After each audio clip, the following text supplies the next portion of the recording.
Is the Pledge of Allegiance. Pledge of Allegiance to the flag of the United States of America and to the republic for which it stands, one nation, under God, indivisible, with liberty and justice for all. Folks, if you could please silence all cell phones and other devices that you may have. Also, our common disclaimer that audience members may be audio or video recorded by third parties during this proceeding.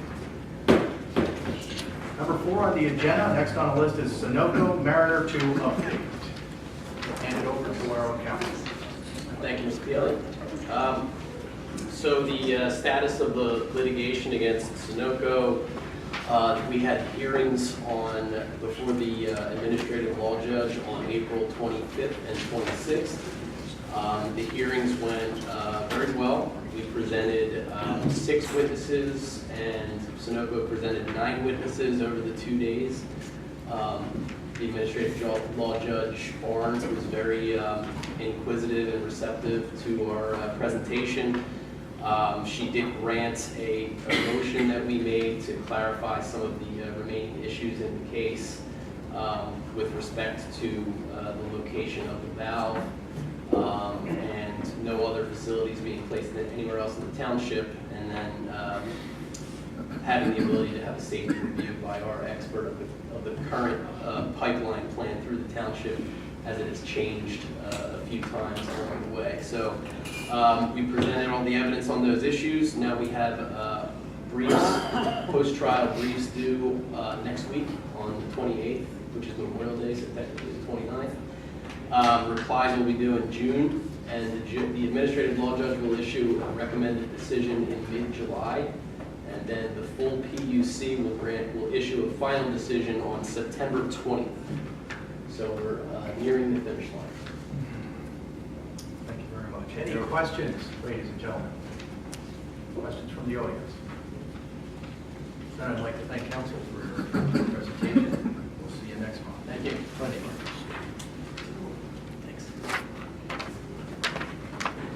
Next item on the agenda is a public hearing and possible enactment of ordinance number 3-2018, adding a definition of lifestyle apartment, adding lifestyle apartment use to I-2-R zoning district, and rezoning certain tax parcels from I-2 to I-2-R.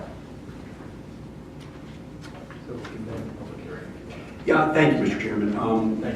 Absolutely. I would request a motion from the Board of Supervisors to open a public hearing on this ordinance. Is there such a motion? I'll make that motion. Is there a second? I'll second that. All in favor signify by saying aye. Aye. Okay, the hearing is open. I want to mark some board exhibits before we get started with comments on the ordinance. The first one will be Board Exhibit number 1, which will be a copy of the draft ordinance itself, ordinance number 3-2018. Exhibit B2 will be the proof of publication of the ordinance as required by the municipality's planning code.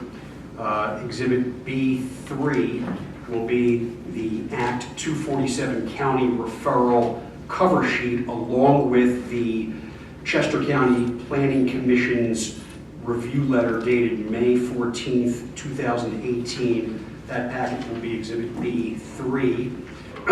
Board Exhibit 4 is an affidavit of posting signed by William E. Webb, zoning officer of West Goshen Township. It states that I, William E. Webb, zoning officer for West Goshen Township, being duly authorized, do hereby declare that on the 20th day of May, I posted copies of the attached meeting notice on the following locations and lists 9 addresses and tax parcel numbers. It states furthermore, I mailed the attached hearing notice to all parcels within 1,000 feet of the subject property.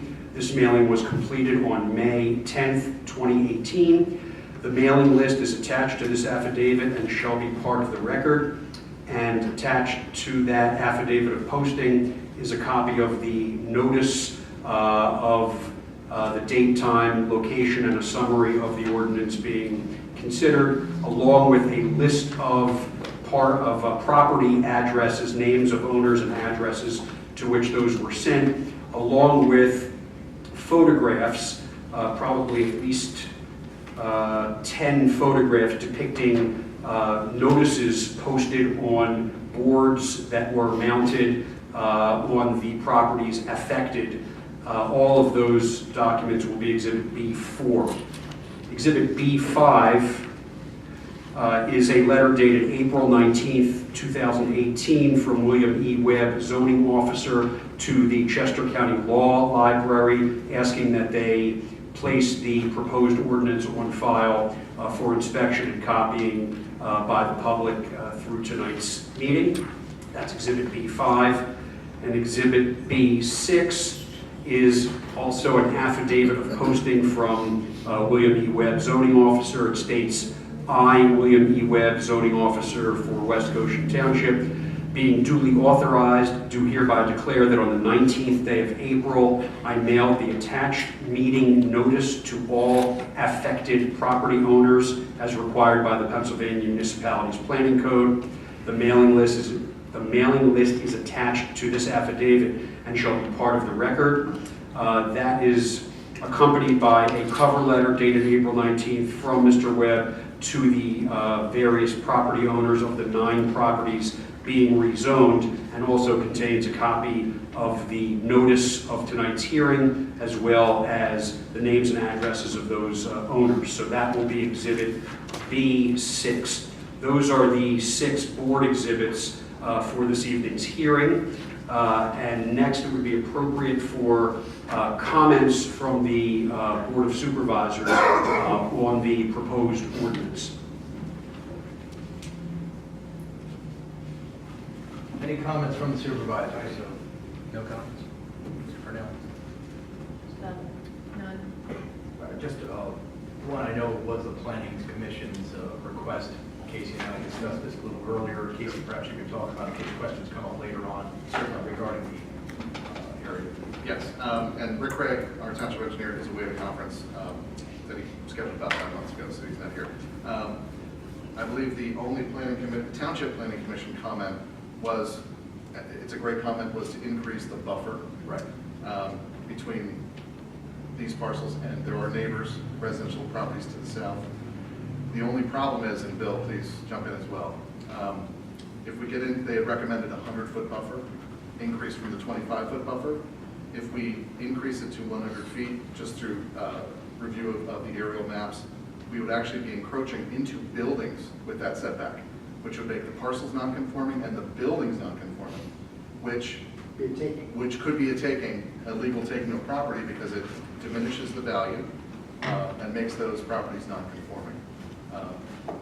Great idea, but it just doesn't work in reality with the current layout of the parcels.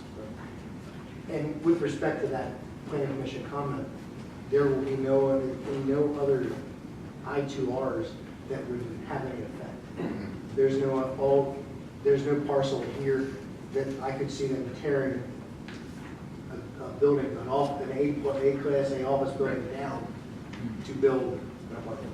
Right. I have received phone calls from property owners. I received Mr. Gobert, who owns Redco. He had contacted me. He had no opposition to the ordinance. The owner, Mr. Unruh, the attorney for Bush Auto Group, he contacted. They had no objection to the ordinance. The owners of the microtel, they had only questioned if this would have any effect on their property. And I told them no, it actually increased the uses that could go on their property, which they had no objection at that point. The owners of FedEx had contacted us, and they also asked what effect it would have, and I said it would increase the uses that could go on their property, which they had no objection to that. Very well, thank you, Mr. Clay. Mr. Sanders, do I turn it over to comment from the audience, or should we proceed? Yes, if the board is done asking its initial questions or stating its comments, it would be appropriate to ask for public comment at this time. In that this is a public hearing, please step forward, be sworn in by our court reporter, and when you step up to the microphone, please state your name, address, and then your comment. Is there any public comment? This is sworn. Stand here for me, please. And raise your right hand. Do you swear or affirm the testimony you're about to give is the truth, the whole truth, and nothing but the truth? So help you God. Yes, I do. Good evening. Margie Swart, MargieSwart,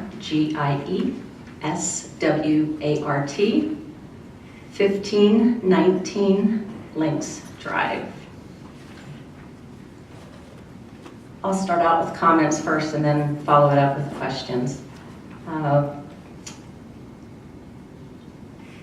It's my recommendation that the board not pass this ordinance due to some errors or misrepresentations in the way it's written. Specifically, the third whereas. It says certain properties in the township currently zoned I-2 light industrial are vacant. And there are commercial industrial buildings on all those lots. So to declare in the ordinance that they're all vacant lots is incorrect. The fifth whereas says the Board of Supervisors has determined that it is in the best interests of the health, safety, and welfare. Last month's meeting, it's my understanding the board had a draft of this ordinance, but the public did not have access to the ordinance at that time to be able to take part in any discussions or deliberations in drafting this ordinance. I have the same concerns about the side and rear setbacks, only 25 feet. Setback for a 169-unit apartment building to only have 25 feet setback is concerning to me. Same thing with the front yard setback. As far as Mr. Pielli's or Mr. Webb's comments regarding the county's suggestion of the 100-foot buffer, since those lots are not all vacant as declared in the ordinance, I believe their setbacks would be grandfathered, so they would not need to have the 100-foot requirement.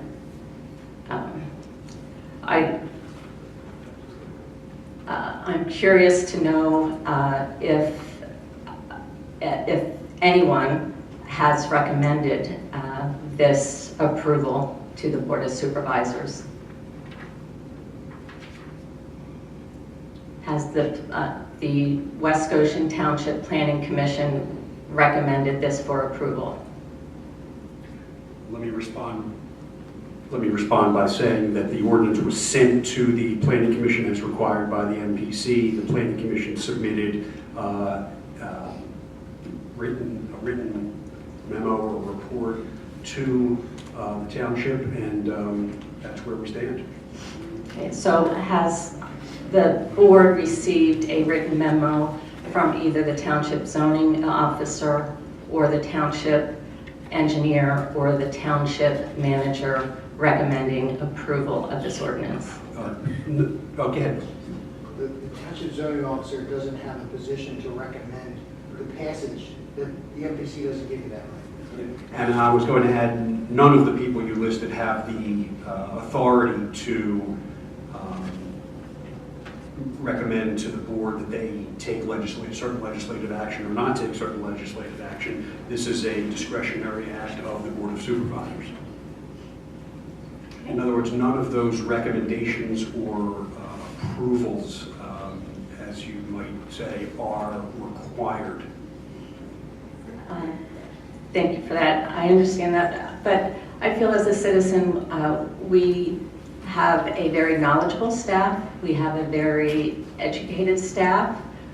We have a very well-compensated staff, and it is their job and their duty, from my understanding, to do a lot of the legwork on this and offer their professional recommendation to the board. It's up to the board legislatively whether they approve the ordinance or not, but I believe it's in good practice for the elected officials to rely on staff and their opinions. Thank you for that comment, Ms. Ward. Did the township obtain a traffic study regarding this rezoning?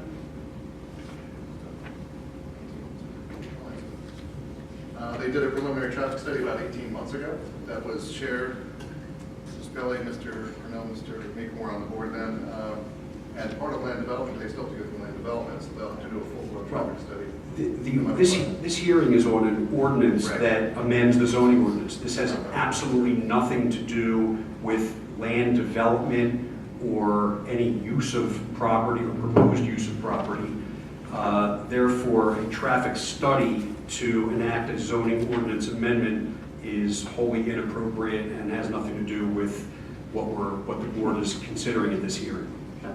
And I'll just end it with one final comment. It just really concerns me procedurally because by possibly adopting this ordinance tonight, it leaves all negotiation as far as any plans that would come, that would eventually come before us to reduce, say, the density or reduce the setback or ask for more open space or ask for balconies, so outdoor living space for the units, because quite frankly, once you pass this ordinance, it leaves almost nothing to negotiation. So the plan that they bring to you going forward, you can't negotiate anything down from here. So it seems a little backwards to me that you're allowing, from my understanding, it was actually the developer's attorney that drafts this ordinance.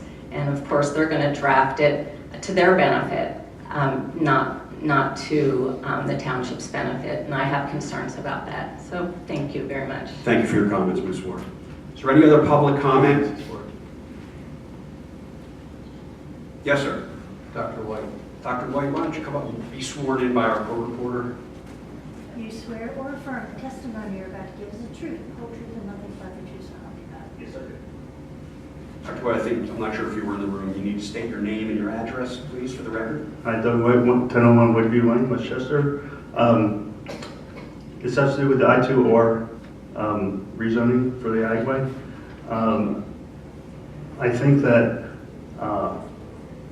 Monica Druniani made sure that there was a 100-foot setback between all the other properties, so I think, I was at the meeting, I would agree with it. I think it's okay. That's all. Thank you very much for your comment, Dr. White. And Doctor, I know you just came in and we discussed one of the issues with that recommendation, which otherwise would be a great recommendation in my opinion too. However, and Mr. Webb can describe it again better than I can about how that setback would actually affect and cause some non-conforming issues. We'd be creating non-conforming buildings with non-conforming lots. It would essentially be doing taking and really affecting someone's property values, which we certainly don't want to do that. Probably run into some problems there. We would. Otherwise, I would agree. The only thing I could ask is there some sort of in-between setback distance that can be accomplished without having that type of issue present itself. Yeah, we actually looked at just go views to scale off the properties. It's very difficult because some of the buildings are as close as 47 feet, some are 98 feet, so 100 feet doesn't cut it anyway. Right. You're into buildings, but even 47, 45 feet is into some of the buildings because some are closer than that. So there's really no in between, you go 25 or 50, but 75's out, 100's out, 50's even pushing it. Okay. So have we done any research on what's the maximum amount that we could set back? Would we getting away from that? I have no. I mean, ultimately, we could ask for some type of landscape buffer we put in. I mean, I think there, for obvious reasons, that the setback is a good idea, so, I mean, I just wonder if the issue's kind of presented itself now. Maybe we should know what that maximum amount might be that would be passable. I'd recommend no more than 35 feet with using Chesapeake as our view. And would you feel safe with that, Mr. Webb, 35 feet? I would.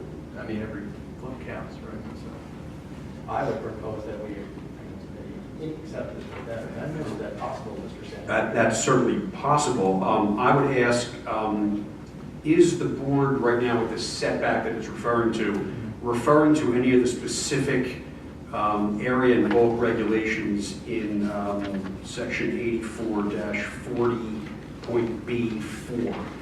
There's a list on page 2 of the ordinance from small a to small l. Are we talking about one of those? Which one's that? It's a very good question, because I'm I think looking it's for the side 25 and the- feet. I'm wondering if that's K. Okay, side and rear yard setback. Because it would then match up with the I2R, like industrial district already, which has a setback of, excuse me, rear yard is 100 feet, side yard is 100 feet. And that was what, apologies, I don't know Ms. Lombardi's last name, but that's what Ms. Lombard was referring to. She was making a comparison of the I2R light industrial district with this particular ordinance that would kind of fit into that. Well, if it's the board's wish, then if 4K was changed from 25 feet to 35 feet, we would have to continue the hearing and re-advertise it and come back in June and take it up again. Mr. Webb? Just as a point of clarification to the board, the proposed development at Agway does not abut any residential properties. That's actually, that property abuts 100 Willowbrook and Bush Auto at 966 South Matlack. So that property in question doesn't even abut any residential properties. So we'd basically be speaking to whether Redgo would down the road demolish one of their Class A office buildings to build an apartment. Or Bush Auto. And Bush Auto has sunk a lot of money into that property. So I will leave it to the board as far as whether or not they want to proceed with the 25 feet as written in this ordinance. I personally think 25 is that's what they Okay. Any feelings on that, Ron? It's more of a question on my part. We already have a district, we already have a section of the township that is I2R. And I'm assuming that these are standard, they're already commensurate, where we've already had in the books for I2R, have a 25-foot setback. I'm going to pull that up right now, but they were pretty close. And we did work with the applicant's attorney, and they did take suggestions of ours, so it wasn't that they did this all without hearing what we had to say. Derek and I got our rear balconies into the residence.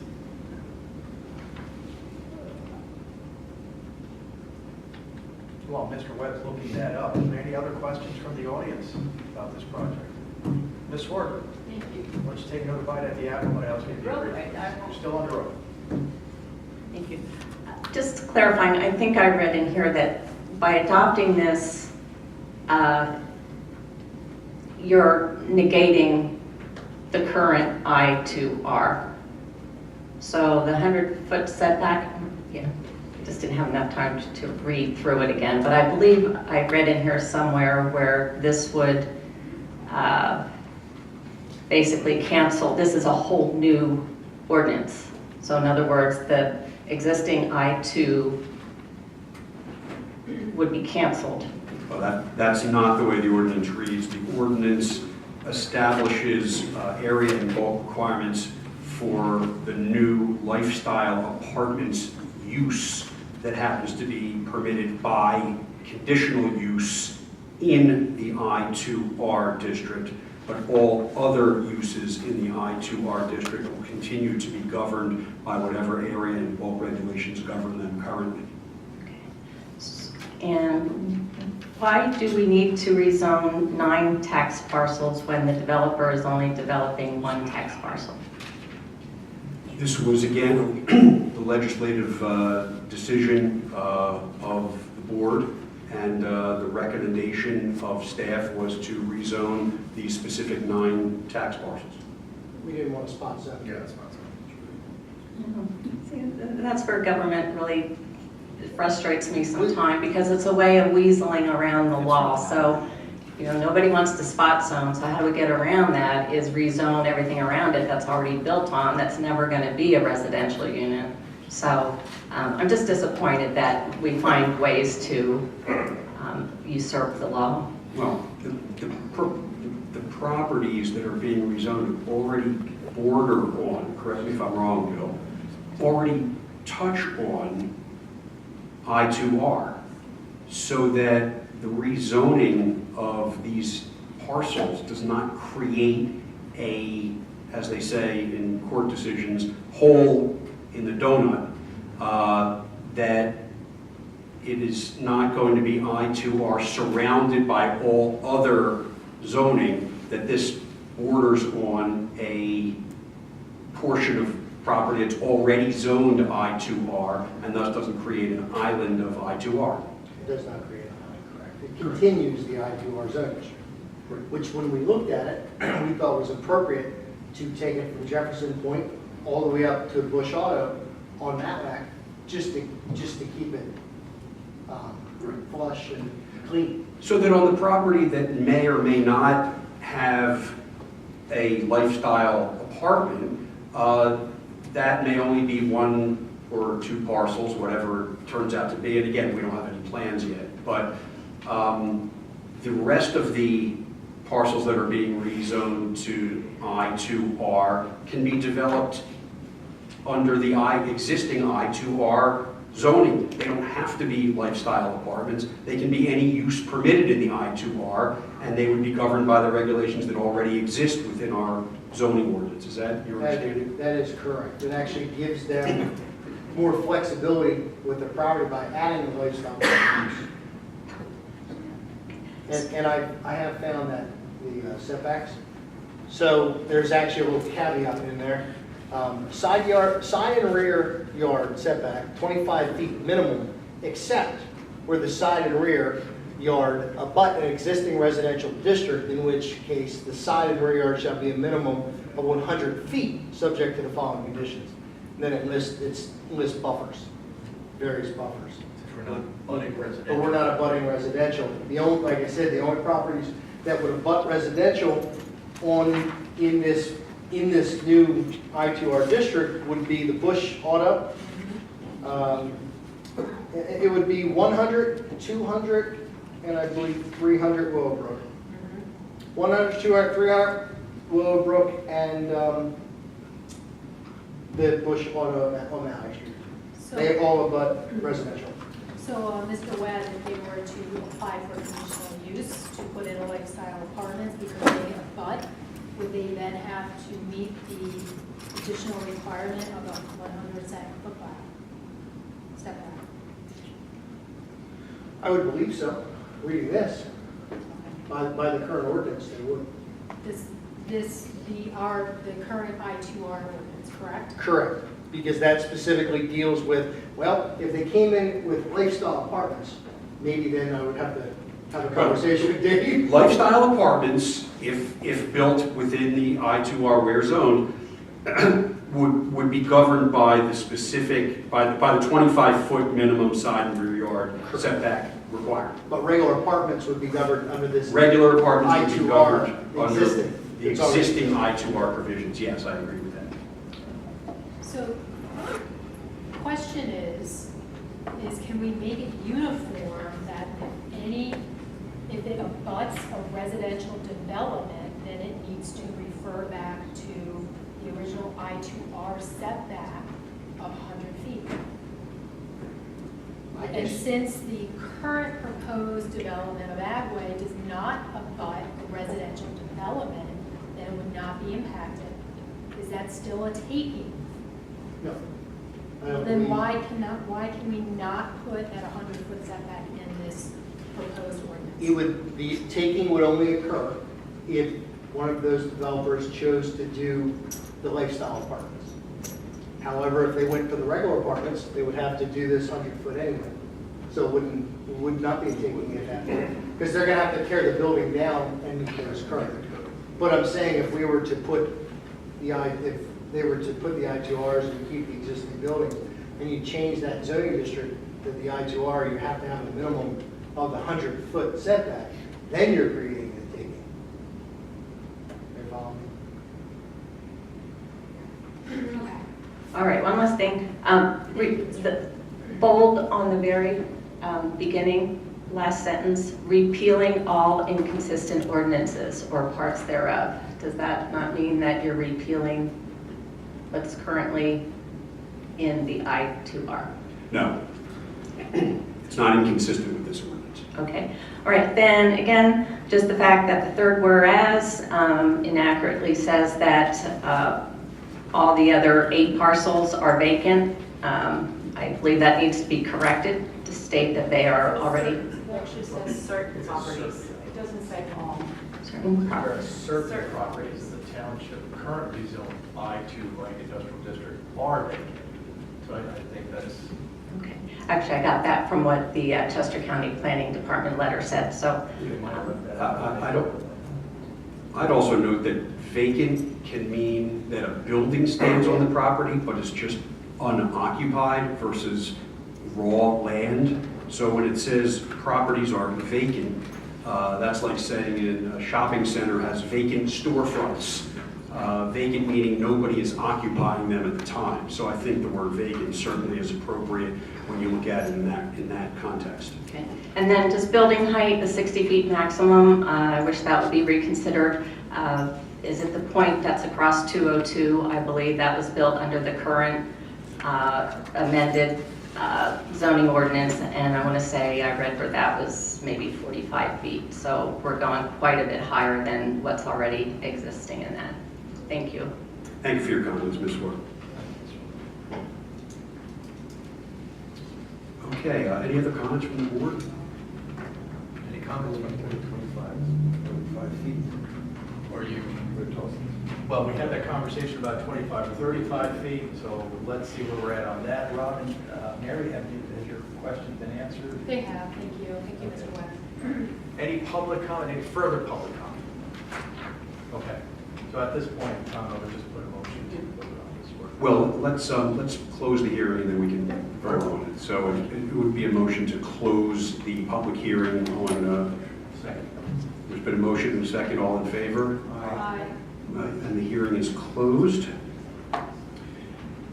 And turn it back to you, Mr. Chairman. I guess the only remaining issue, and I'd like to do this quickly, is do we have a 25 feet or do we have a 35 feet? Does that make a difference to anyone? 25 is fine, but 25 is fine. 25. Then we don't have to Correct. bring it up to another 25 Yeah. is fine. I'm fine with it as well. All right, so I think we're ready to vote. So I would entertain a motion to vote on this ordinance. I'll second it. Robin, thank you. Second, all those in favor? Aye. Okay, folks, what I'd like to do now is I'd like to change the agenda, and I apologize, we got this out a little later. I'll take responsibility for that, because I'm the one that asked for it to be added on to the agenda. You may have an updated agenda, you may not, but there is a number 22. If you look to your agenda items, you might just have 22 altogether, meaning public comment 22. We did put in for discussion of Township Park and Recreation Board park project review procedures. Because it was sort of late in the game, we added this number 22. And I see in the audience, we have several members from the Park and Recreation Board. Thank you so much for coming out. And I'd like to move them up from number 22 to number 6 so that we can have a discussion based on that agenda item. Any objections to that? Okay, so very quickly, it's been brought to my attention by several sources that in the past, the Parks and Recreation Board much more involved in some of the decisions that we were making that affected Parks and Recreation. So I point to some very good projects, nothing bad, very good stuff, that has been dealt with sort of unilaterally on the part of the Board of Supervisors without input from the Parks and Recreation. And after all, that's what the Parks and Recreation is there for, their knowledge, their talent, their experience. They know best what sort of resources we have, what sort of constraints we have. We had a very nice memorial service for Mr. Brooks. I think you attended, and I know Robin, you attended, and that was done very well. However, that was brought to us directly, circumventing the Parks and Recreation, and it involved a park that we have. So what I would like to do, we don't need an ordinance, we don't need a resolution or anything, but I think we just need to reestablish with this hearing, and we do have some of you here, Mr. Piligali, and I see Sarah Franco, and Mr. Smith. Thank you very much all for coming, and please jump in at any time. But I wanted to reestablish to the board and making it publicly known that any and all proposals, initiatives that involve Parks and Recreation, I would like to see it go through Parks and Recreation first to get their recommendations, to get their input, and then present it to the board for the final vote. That's basically my spiel on that, but I'd love to hear from your experiences, any one of you that are here, and I'd also like to have input from the board and the management as to how best we can implement that going forward to make sure that we have that mechanism in place that if someone comes to us with one of these initiatives, we'll say, well, hold on fellows, we've got to go to the Parks Recreation first, and then we'll schedule it afterwards. So whatever we can do to help facilitate that would be fantastic. Any comments from the public? Ms. Franco, please come up. We can hear you better. There? Oh, Yeah. okay.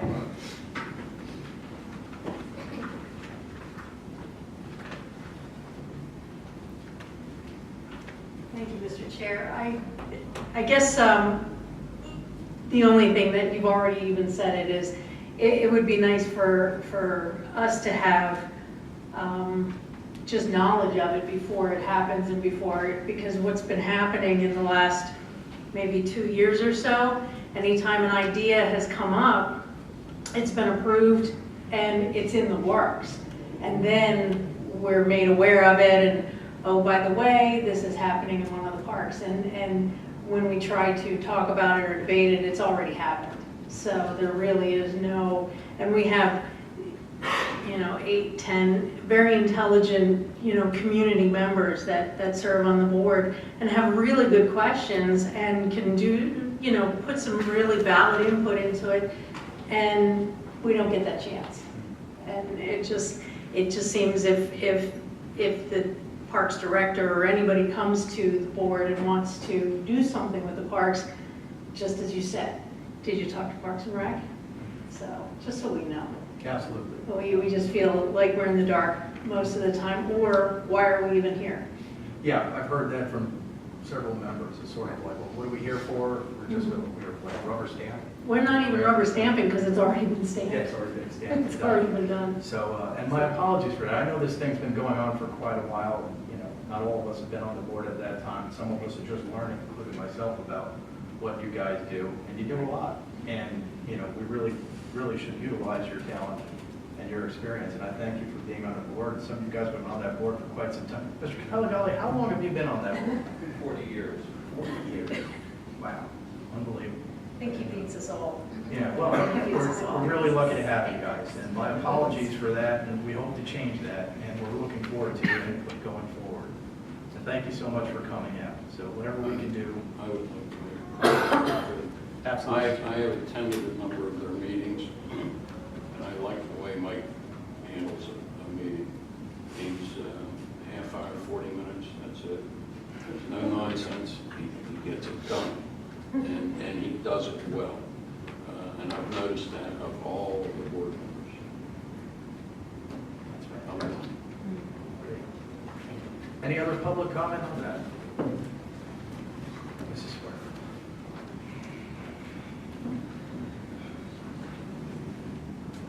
Hi, I would just like to echo, as I just told Tina Smith, as a so-called local government watchdog, been to council meetings continuously for the last number of years, sewer authority meetings, occasional planning commission meeting. Never been to a park and rec commission meeting, only because I've heard what great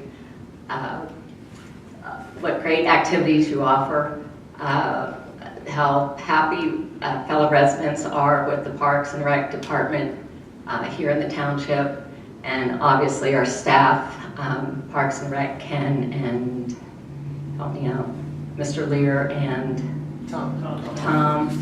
Yes. So, you know, I feel bad. I know what happened. It was decided, that decision, the most recent one anyway, was made with a previous board, and I'm really happy. Little steps, baby steps are being made with changes with this board, and I'm thrilled about them, and you do great work. Thanks. I'm glad I don't have to start attending those meetings either, because you obviously do a really good job. Any comments from the supervisors board before we move back to the agenda items? Okay. God bless you. Okay, folks, well, Parks and Rec, you're welcome to stay if you'd like, but I'm sure you might have some better things to do. Thank you all for coming out, and we'll be in touch just to make sure that we can facilitate what we talked about. Okay? Thank you, sir. Okay, now we're moving to item number, I guess it would be 7, but let's just stick with what it says on the agenda. Item number 6, which is the reports for the month. First reports up are the police reports presented by Lieutenant Justin Committee. Good evening. Thank you, Mr. Chairman. I present you the April 2018 Police Department report. For the month of April, we responded to 1,905 calls for service, 54 of which were alarms, 19 were accidents, and we patrolled 17,458 miles in the township. Our aggressive traffic enforcement continues. The Traffic Safety Division reports on many areas that they have selective enforcement. Just to name a few, for the month of April, Boot Road, Ashburst Road, Airport Road, Sylvan Road, Green Hill Avenue, South Five Points Road, of course, Daisy Lane, and Chrisling Lane. We continue our career development program. We send many officers to training every month. We had a lot of training this month. I won't name the officers, I'm just going to name the training. We continue with our below 100 training once this month. We had 10 officers attend that. Our spring range training was this month, so we had 18 officers qualify through the range. Five officers attended ERT training, or the SWAT training. That's a monthly occurrence. We sent 16 officers to EVOC, which is the Emergency Vehicle Operation training. And we had one officer attend the Inter-County Detective Training, which is a one-week training for newer officers, preliminary investigation courses, so forth. And we had our two juvenile/community relations officers attend the Safe School Symposium, And we had one officer attend the standardized field sobriety training. One announcement I would like to make, just a reminder, this Wednesday is we're partnering with the Good Fellowship Ambulance and the Chester County Department of Drug and Alcohol Services to present a 2-hour, starting 6:30 to 8:30 p.m. There's brochures on the back. The Naloxone community training. The first 25 attendees will get a free dose of Naloxone, or Narcan as it's commonly referred to. And that is all I have, sir. Thank you. I'd also like to add, we're actually losing one of our long-serving officers, Sergeant Burke. Yes. Sergeant Burke will be retiring next month. Yes. Really 37 years. Yeah. So I just wanted to throw that out there. In fact, I think there will be a ceremony. What day is that again, Casey? June 6th is the breakfast and ceremony preceding it out front. Yeah. In case any of you want to. 7:30. 7:30 a.m. 7:38. Well, you're early birds. You want to catch that. See all of our officers in uniform. It's always a very respectful. Yeah. Absolutely. Next up, Fire Marshal's report. Andrea Tussin. Good evening. Good evening. Thank you. For the month of April, there were a total of 29 inspections. 7 commercial use and occupancy, 2 fire blocking, 7 sprinkler, 1 framing, 4 fire alarm, 1 fire extinguisher placement, 1 prom, 1 residential final, and 5 underground fire lines. There were 6 fire calls for the month, 3 automatic fire alarms, 1 appliance fire, 1 water rescue, and 1 smoke investigation. I attended 3 meetings, 1 complaint, gave 1 fire safety presentation, 1 fire drill. I attended 16 hours of EMC training on disaster management, and there was 1 burn complaint. And the Westchester Fire Department had 22 calls for the month, and Good Fellowship Ambulance had 133 calls. Thank you. Thank you, Andrea. The underground line? Underground fire line? Yeah, that's the water line that goes underground that goes into the sprinklers. Okay. Thank you very much. Next up on the agenda, we have the building officials report presented by building official John Beswick. Good evening, John. For the month of April, there was a total of 111 permits. 20 building, 20 electrical, 13 fire protection, 19 HVAC, 4 plumbing, 9 roofing, 6 zoning, 15 use and occupancies, 2 ENS, 1 silver tapping connection, and 2 road occupancies. The estimated cost of construction was $6,744,577.47, and the permit fees were $51,667.79. Thank you. Thank you, John. Any questions from the audience based on the reports that you've just heard? I have one question. Yes, Mr. Costa. On the year-to-date, on the permit fees, how do we stand against the budget? We are way ahead above front of budget. I can run that number and get it to you based on. I just wanted the relative. We collected. I have a feeling we were ahead of schedule. We're way ahead of schedule. We collected $47,000 this month alone, April alone, so we're way ahead of schedule. We're way ahead of budget, and that's been the last few years. We've been well ahead of budget. Okay, thank you. Sure. Okay, ladies and gentlemen, next on the agenda is the Board of Supervisors announcement. So I will start to my left with Mrs. Lasota. Ms. And I'm Ms. Hunterbeck. Oh, yes, all right.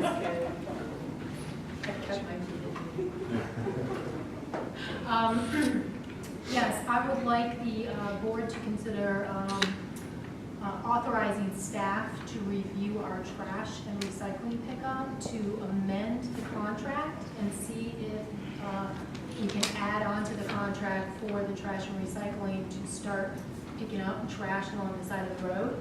I know that another township, I believe East Bradford, has done this.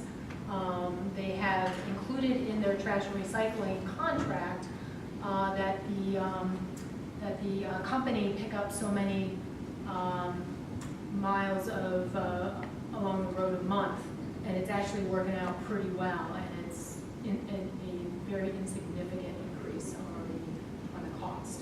Just to look at it, see, number one, if we can amend it, if we can amend it legally, and what the cost would be if we did amend Has there been any investigation on having volunteer groups, much like PennDOT does? it. Yes, that's my next comment.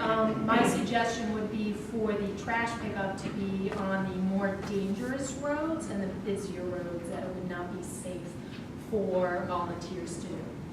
That would be my recommendation. And that was also, East Bradford's experience was they started out with a general roadside adopt a highway kind of concept, but there were definite dangerous sections of roadway, 322 that go through the township, that it was just unsafe to have volunteers out there. So then they, with their next trash contract, put those specific road segments in the contract for the professional company to go pick up with machinery as opposed to volunteers out there with vests on and pickers. Yeah, Exactly.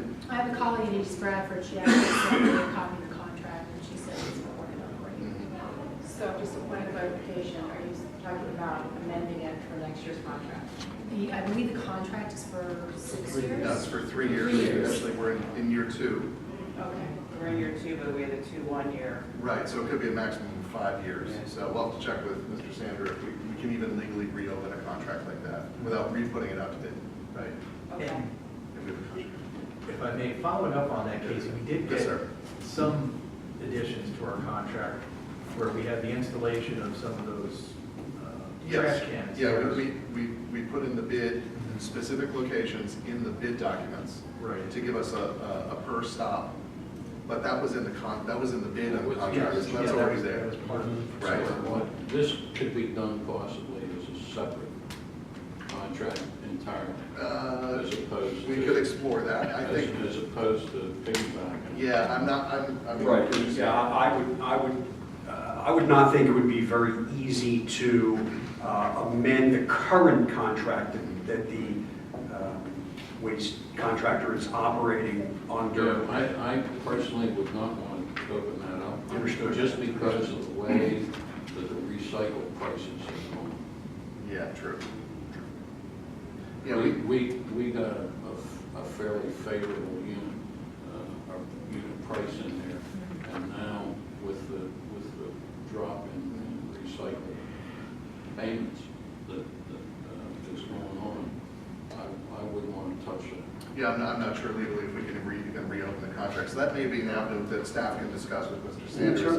Maybe to even put out a separate, totally separate, put out another bid Right. for, Make you know, it stand. very specific road Just that segments, scope of work. just for that scope of work, absolutely. Because it's not collection of household municipal Right, right. waste. It's covered by this contract. This is really a loose there. Yeah, exactly. This is It's a cleaning litter of- collection Could it even contract. be used for the road, would it qualify for a road tax usage? I'm not sure. That you have to check. I'd have to check with District 6 and PennDOT's a PennDOT question. Yeah, that's not, what I don't believe I've ever read that before, that we can use it for litter cleanup, but we'll check. Can check, that's an interesting question. So Yeah, you need to- the- Yeah, sorry, no, what? I was I'm gonna say, the next sorry. question I would have is whether or not that is something that can be paid for in our existing budget now. Oh, no, Have waste to put- recycling. We'll run the numbers and see, well, not run the numbers, but. Do the At least analysis, an yeah, but it may have to be analysis, put into the budget process for Yeah, next for year. next year, absolutely. Okay. And by the time we do a bid anyway, we're talking, 6 months to get a bid ready and advertised, so we're talking 19 anyway, probably to get that going. So then there could possibly be another hauler in the township, just for the roads. Possibly. Because of a bid. Couldn't hear you. Yeah. hear me? I can hear I'm you. so but glad. you can't already. So there could possibly be another hauler in the township. There could be, depending on what kind of equipment they would use. I wouldn't think that they would run a full-size trash truck down these segments of road. No. They would use their little town trucks. And this is only township roads, it's not state No, roads. no. Well, it's, that's a rule. That's. Right. Let's just investigate. Let's just investigate township One thing at a roads. time. Because PennDOT's responsible for their litter Exactly. collection. Mark, we know that they don't do it very well. We do pick up trash on ours. Right. So Yeah. we don't have to do, and I'll Right. pick a bag up or I'm a not- bumper up one, Right. Route 100 or something like that. Yeah. Usually just call. I'm not even sure if we should even entertain picking up trash on PennDOT roads. That just opens us up to liability and all kinds of stuff, so we'll definitely talk about it. But for clarification again, Casey, you're saying that our current contract, we don't go into negotiations till when, how long out? We do, it's a 3-year standard to Right. start, and then Act 101 allows for 2 1-year extensions. And I'm sorry, but. I'm doing it Republic's- too when you're. Yeah, the Republic is doing such a stellar job. Yes. Yes. We're moving ahead. I mean, we're not close to being done with 3 years, but I would not go out to bid after the first 3 years. Definitely. But that's something we can. Including the look at. Yes. reason that Supervisor Burnett. Yes, absolutely.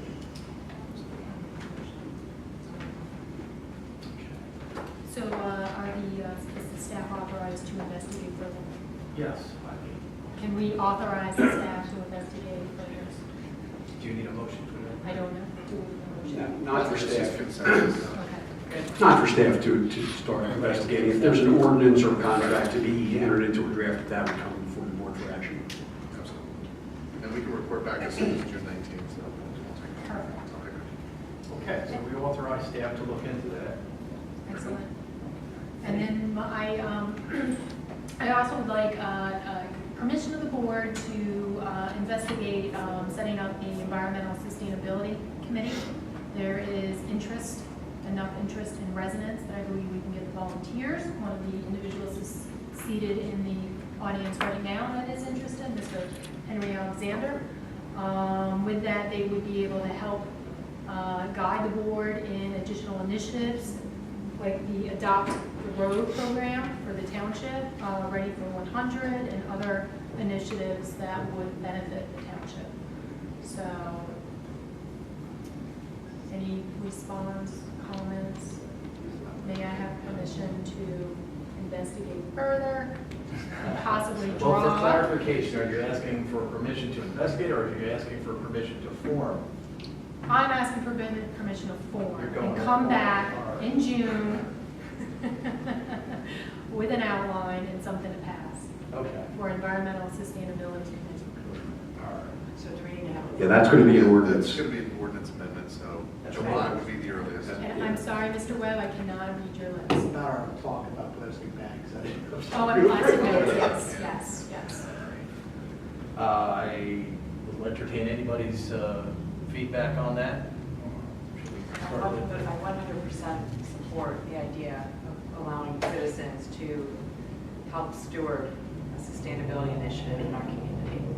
It's something that I have personal interest and personal experience in. And when Mary and I were walking through the township, we had a lot of people who, for all the right reasons, want our township to be able to be known and a place where people feel as if we really do care about our environment, how we use our resources. I think Parks and Rec is another area where they can be very valuable to us in helping to advise on areas where we can improve the horticulture from a sustainability standpoint, the stormwater issues that we have to handle in the township, planting more trees and native species that will absorb water in our communities and keep it from going from the storm into the storm drains, or at least filtering it before it does. All those are really important issues that we have before us anyway in our township. And sustainability is just really the next level of awareness and understanding of how important it is that we prepare for our future. And whether you believe in global warming or not, the experiences we've had over the last 18 months of weather have been highly unpredictable. To the extent we can make some small changes, it doesn't hurt us to start. So that's my personal opinion, but I also think that one of the, are you finished with anything else? I got one more, I'm Okay. sorry. I'll add mine after that. Well, let's take with this one. I would ask for a motion to begin the process, because we're going to start drafting an ordinance if we're going to get it ready for, Okay. we'll have to present it at, well, the EAC is just, but we should want to start drafting the ordinance and have it ready for you for review in June. Oh, I would most welcome that. Oh, I usually. That's great. Yeah, let's Let's authorize entertain a the, motion for a vote to go forward on this ordinance. I make that motion. Rob? Do I have a second? A second. Chris? Thanks. Okay. All those in favor? Aye. Aye. Well, why not? I think the environmentalists get too involved in a lot of these things. It's a lot of feel good. Yeah. That's all right. It's something I do naturally, Yeah, well, it gives the, in my opinion, gives the residents the ability to do stuff in the township, on behalf of the township. A lot of the residents, when we were walking around, want to get involved and they want to make a difference. It gives people the opportunity to do that. So, That's what I feel. That's all right. That's what I Now- feel volunteer organizations are for. And we're not a volunteer organization, we're governmental. I'll still send people your way for the historical commission to help you track all those historical trees that you need tracking. But I think we have a 3-2 vote. Is that correct? That's We correct. do. Motion carries. So we're gonna- I respect your opinion. Oh, and then the third request is authorization to staff to start to investigate an additional or an alternative publisher for our newsletter. Okay, let's talk about that.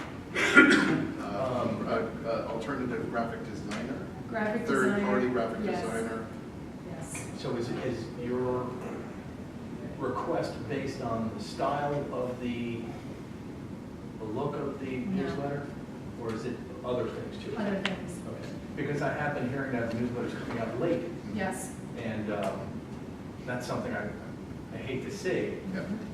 And I think our editions are too big too. We put a lot, by far, I mean, where I live, we're not gonna, our newsletters maybe 4, maybe 6 pages total. 4 pages. Yeah, I mean, it's not huge. Ours are 18, 24 pages long. Right. And it takes an enormous amount of time to get that material together. So maybe we need to start paring back, doing more online, that kind of stuff. But that's just my Yeah, I have been hearing about that, so maybe that's a conversation we should have too, going down the road as far as content. Yeah. I mean, I think it's important to send out as much information as we can to our public about what we're doing, but at the same time, it seems that we're trying to, the dog's chasing its own tail, trying to wait for the information to get to the publisher in time to publish. But anyway, okay, thank you, Mary, for that. Any comments on that?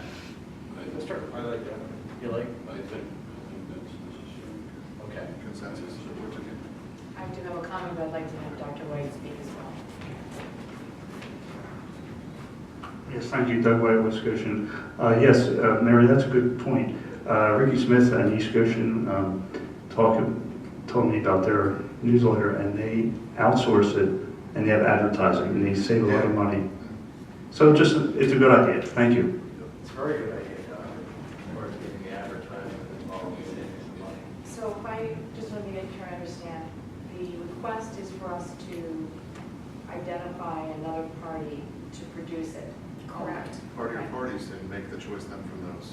Okay, but this is not a comprehensive overhaul, because I think one of the things that I'd like to see us do as a township is to integrate and harmonize all of our communications so that we have a specific purpose for the township letter that goes out to the township residents who may not be online, have an online presence, but then also have something available electronically, and whether that, but that also needs to integrate with what we're doing, with any changes we're going to be making to the overall website, which I think the new website was a wonderful step forward in terms of how much more comprehensive it is and more informative.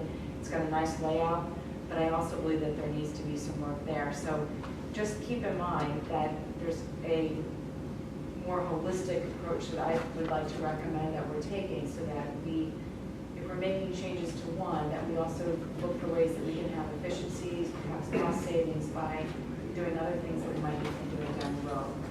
As well, I haven't presented it up until now. I think that for the budget for 2019, I'd like to see more money and available for us to take our website to a different level as well.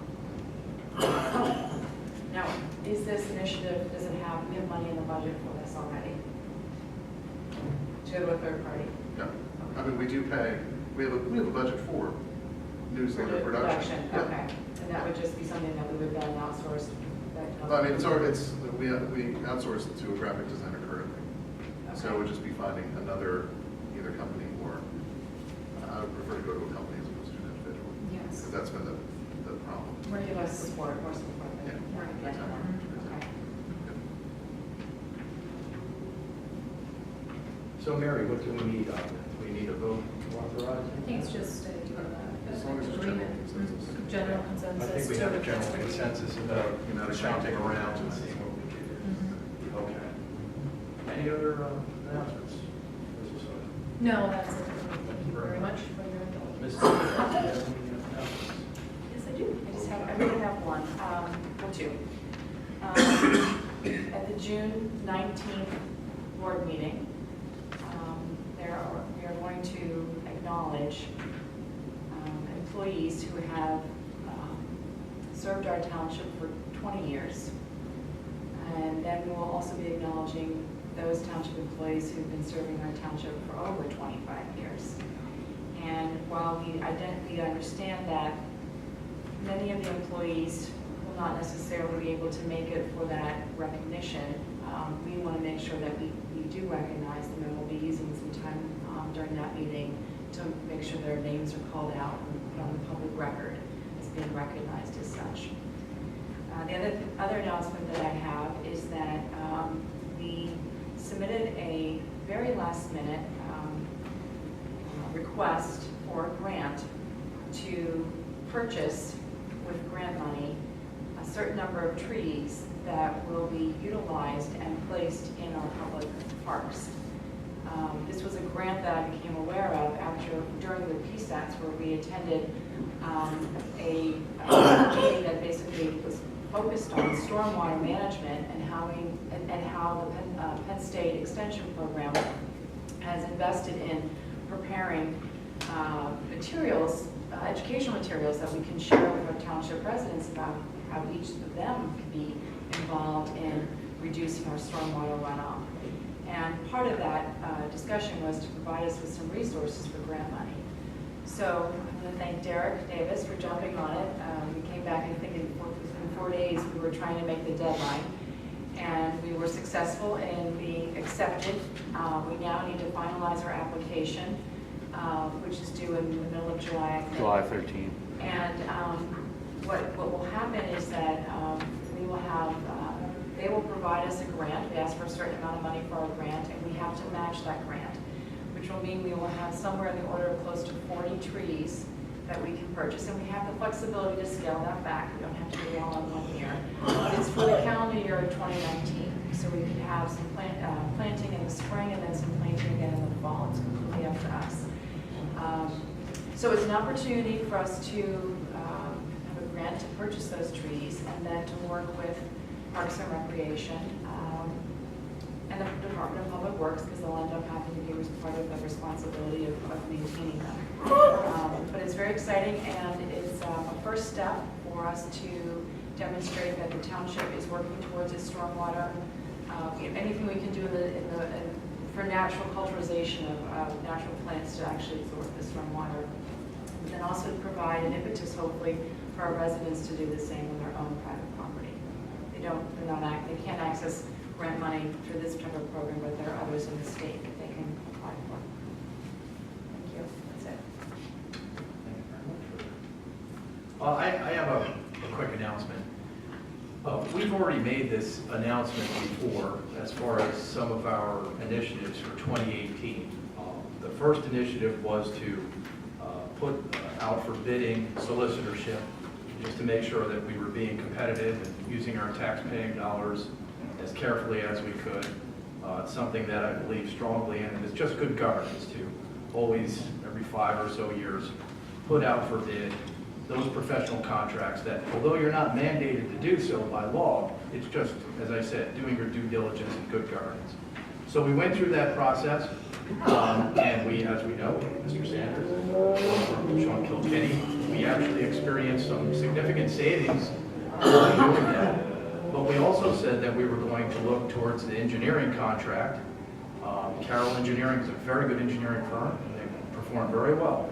However, it's been a while, so we want to put that out there again. They understand that, they know that, they were giving notice, and they're going to actively participate, and they look forward to it.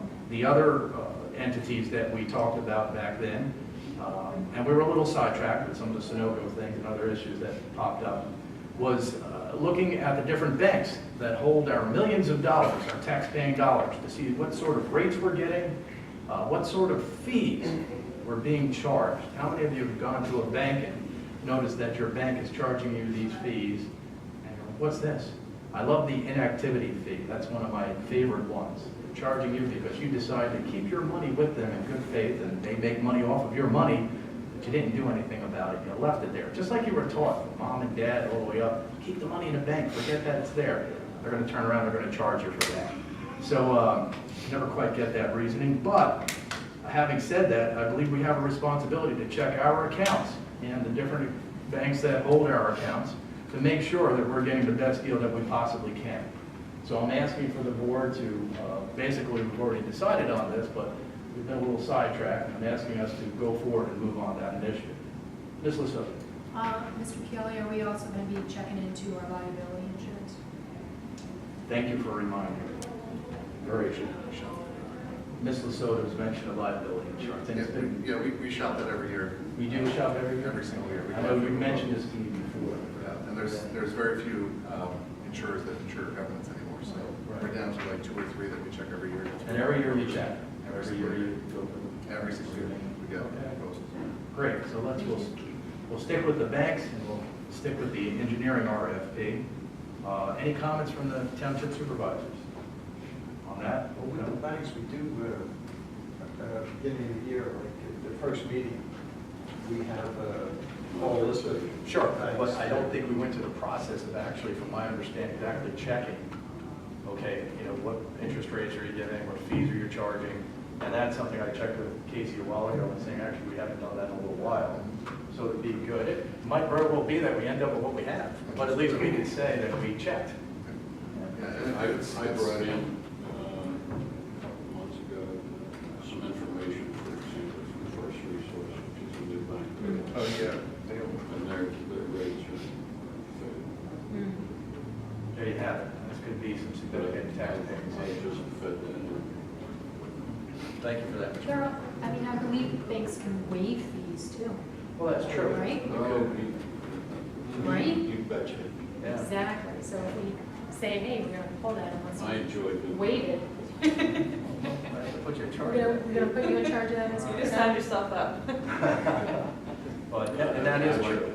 All right, Especially then, with there the you go. significant amount of money that we have, there is some leverage, and I think we should use that leverage to the best of our ability to get some tax paying savings for our residents.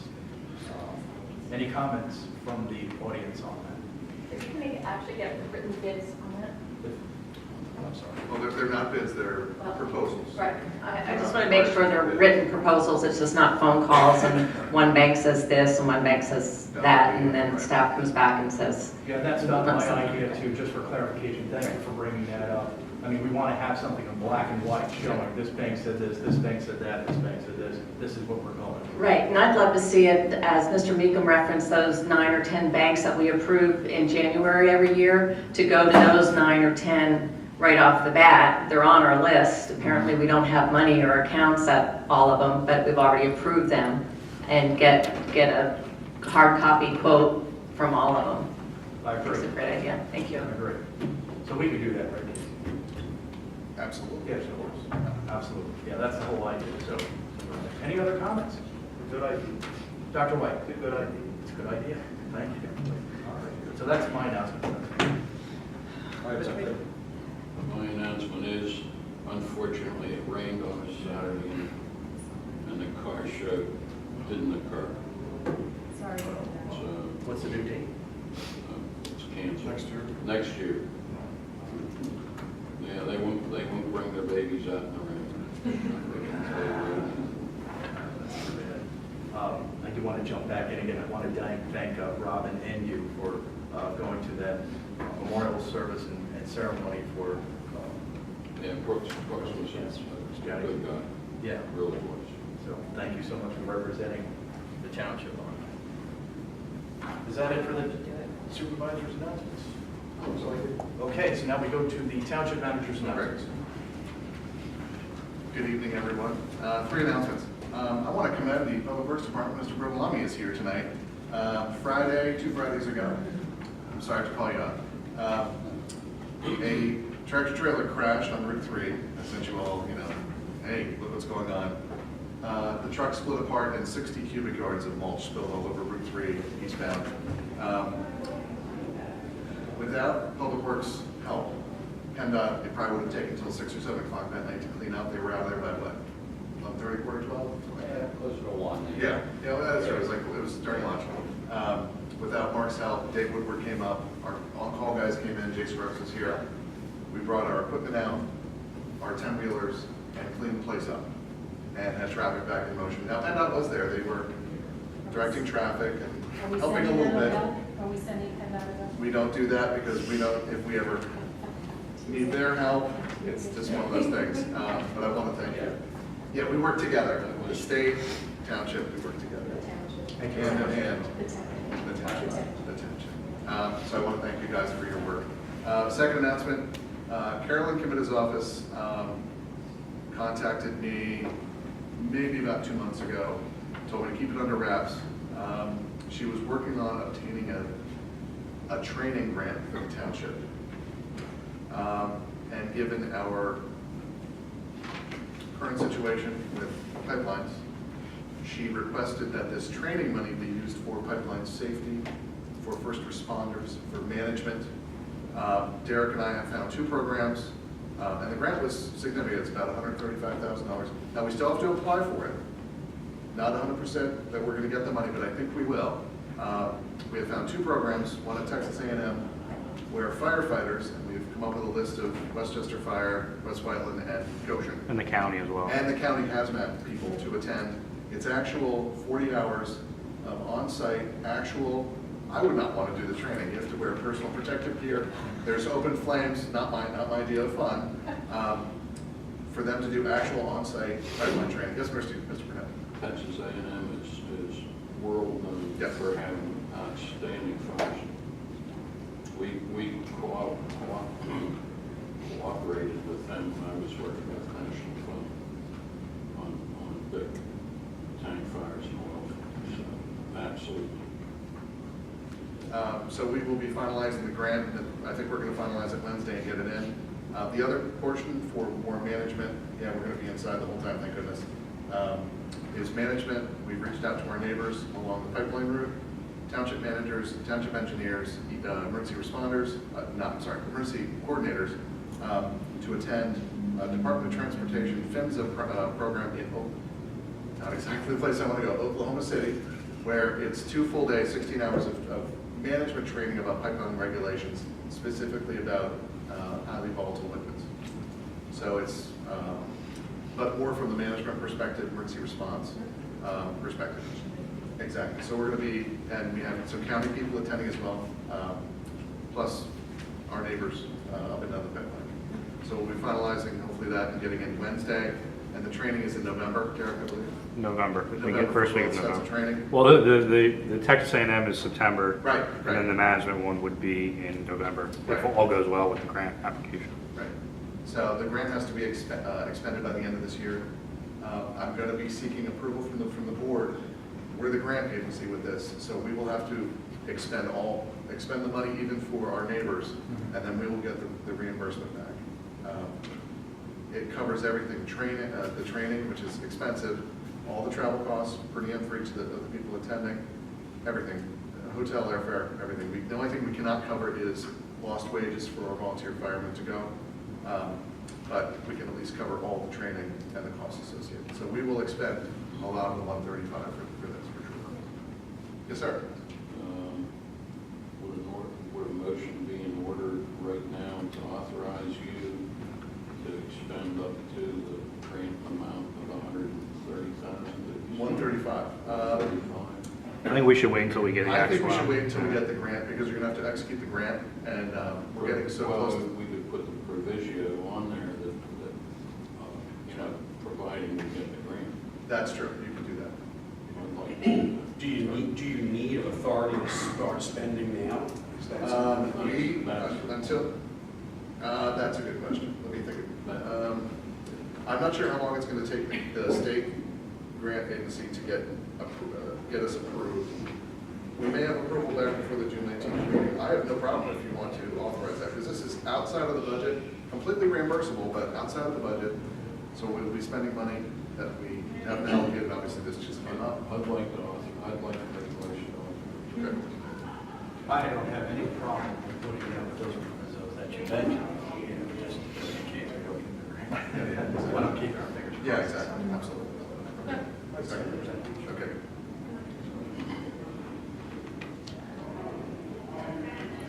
Any public comment on that?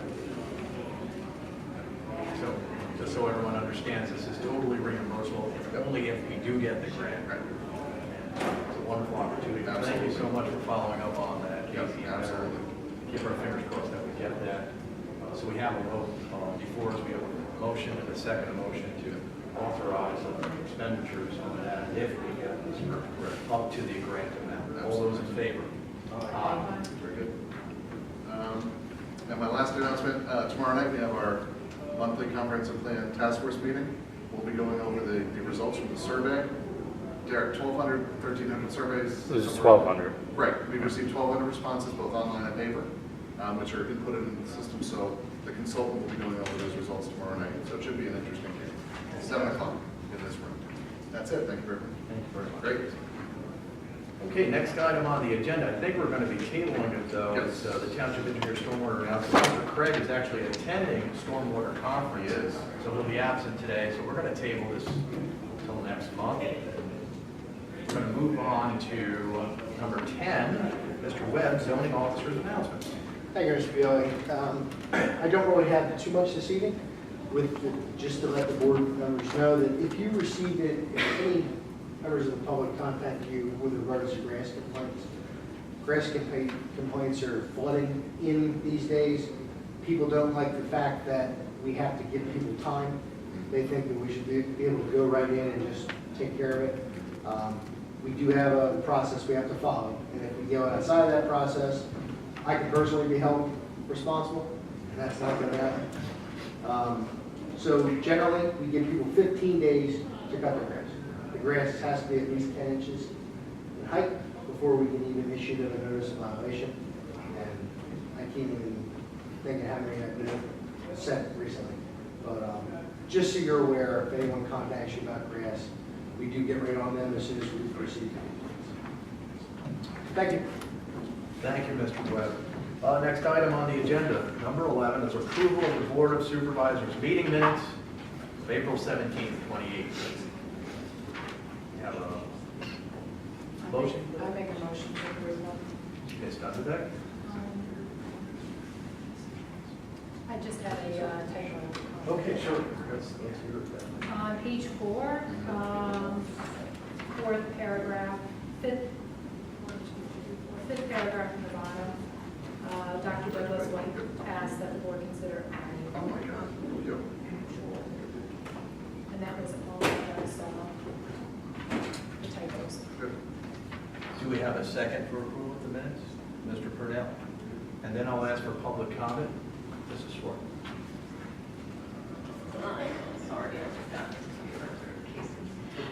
Page 4, right below where Mary was pointing, Ms. Lesotho was pointing out Dr. Douglas White, would you kindly just delete this second sentence? She requested that those wishing to be added to the agenda be given more than 24 hours prior to the meeting to contact Township Manager. Yes. Hold on. What's the basis of the request to delete the sentence from the minutes? Because I didn't say that or ask that or request that. She requested that those wishing to be added to the agenda. We never discussed people being added to the agenda. That's the basis of origination of the But policy. no, this was 48 hours for Mr. Lalonde to place the agenda online. That's what we were discussing, was how many hours before the agenda goes online. I thought it was to marry up the 48 to give plenty of time for people to be added to the agenda. Right. As we're posting.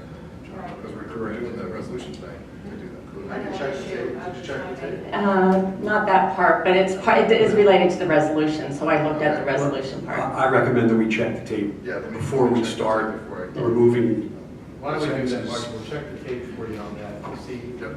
Right, and then I'm just backtracking to the first page, which I think is really important with the Durakian property.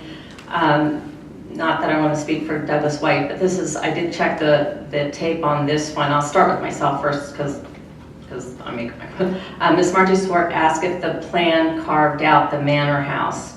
I already knew it didn't carve out the manor house, so I asked if it was, why wasn't the consolidation being reduced into 4 lots? And I just think that's an important distinction to make because this could come back later on or in the future if that third of the property is never sold off, but the manor house was carved out. So Ms. Margie Swart asked why the consolidation wasn't being divided into 4 lots. And then you answered, Mr. Caligreco stated yes, but he didn't say it was being the way you have it is just wrong, because he said, yes, it was being carved into 3 lots. Did he say that? Why don't we check, if we're checking the tape on the first issue, why don't we check the tape on this one? All right, and Hold on. So we don't have to check this later on. sure.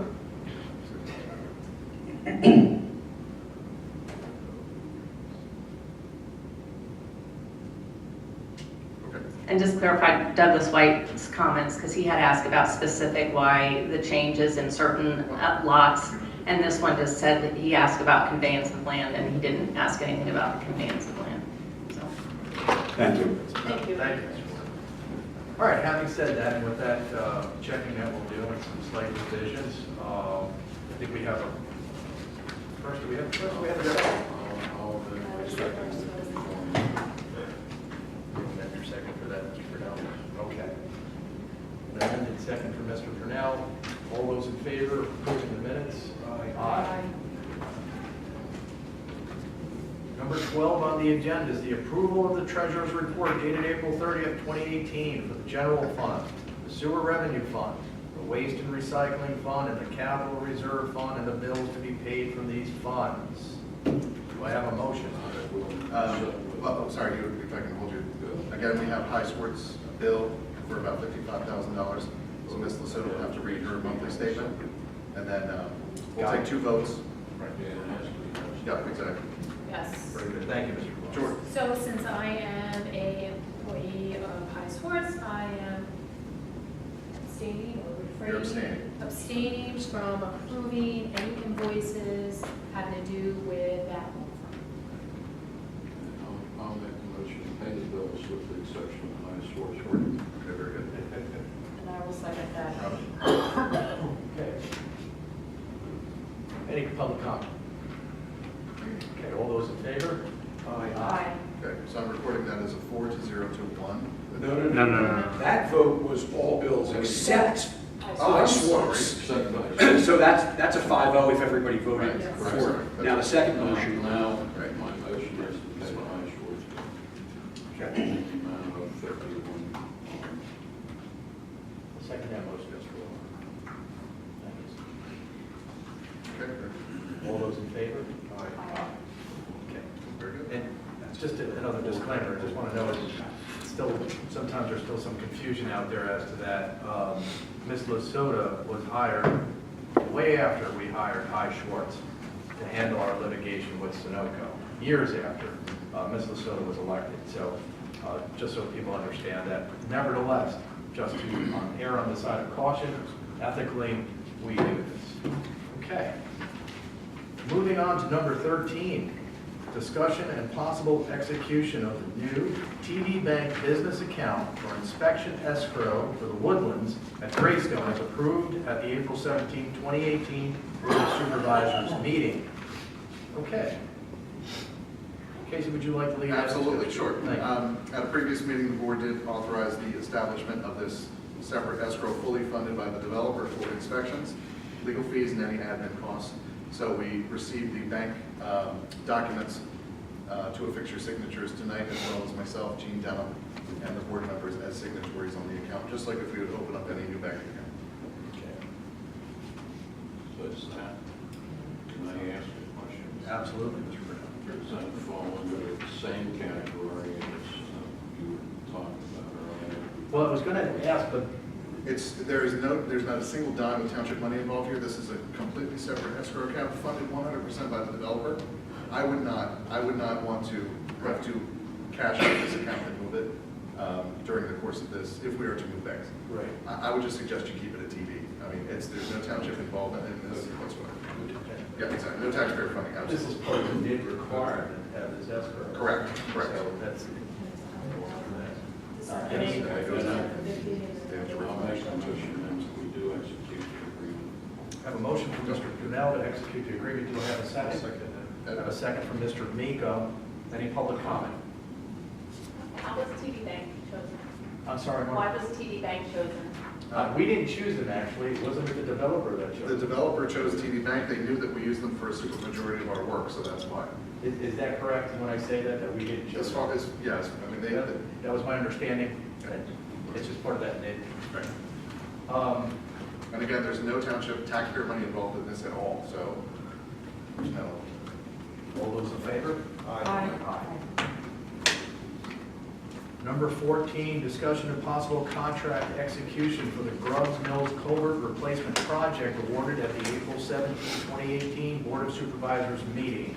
Once again, I'm going to hand it over to you, Mr. Wilson. Certainly. As previously approved at your April meeting, April 17th meeting, this is the contract. We always do bid award and then contract execution at the following meeting. I have the documents for the Durago Brothers company for your signature tonight, so I seek approval to execute the contract.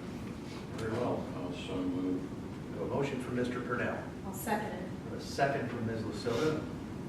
Any public comment? All those in favor? Aye.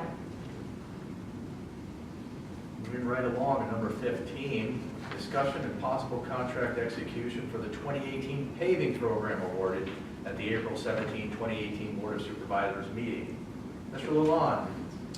Same exact item, except this is for the 2018 paving program. You already approved the bid. Now we're just executing the contract. And I'll make that motion. Mr. Purnell has made a motion. Do I have a second?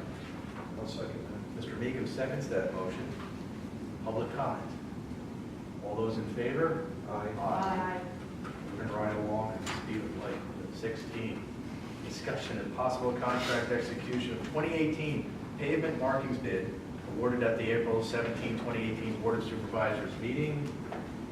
Yes, sir. Same exact thing. This is for the 2018 pavement markings bid, execution of contract. I'll make the motion to approve the execution. I have a motion from Mr. Purnell, I'll second. second from Ms. Stuntebeck. Any public comment? All those in favor? Aye. So number 17, discussion and possible approval of ordinance number 4-2018, amending the township code to establish vibration standards and thresholds for declaring such vibrations a public nuisance and remedies for such nuisances. Folks, this is actually historic. It's my understanding that we are the only township in Pennsylvania that's actually attempted to pass this type of ordinance. We've heard some horror stories lately from our neighbors in East Goshen regarding what the residents have experienced from horizontal directional drilling, to extent to talking to their township manager where he was downstairs in the basement, there was a pool table. You know how you have those pool balls in a rack? They were just moving across the pool table. The vibrations were so bad. There's plenty of other horror stories, unfortunately. We can't stop everything from happening, folks, but we're going to try our best to mitigate whatever we can. And this is a first, and it will be tested, I'm sure. But we've done our due diligence, we've really done our homework, we've had excellent help from our engineers, from our solicitor, High Schwartz solicitor also. They've contributed to this process, and we're hoping that this will protect our citizens from some of the, to say nuisance is sort of an understatement. So I present this ordinance, hoping for the approval of the board. I'll make a motion, well, I'll ask for a motion for this ordinance to be I'll approved. move for approval of the ordinance. No, that's a second from Mr. Meekum. Thank you very much. Now I'll open to any public comment. Now's your chance, because it's going to be historic. Get on that record. I actually have one comment. From our research, we can't even find a city like New York or San Francisco. This is, I mean, this is trailblazing for a municipality, national trailblazing, honestly. Wow. So, I love it. yeah, So, it's good stuff. having said that, all those in favor? Aye.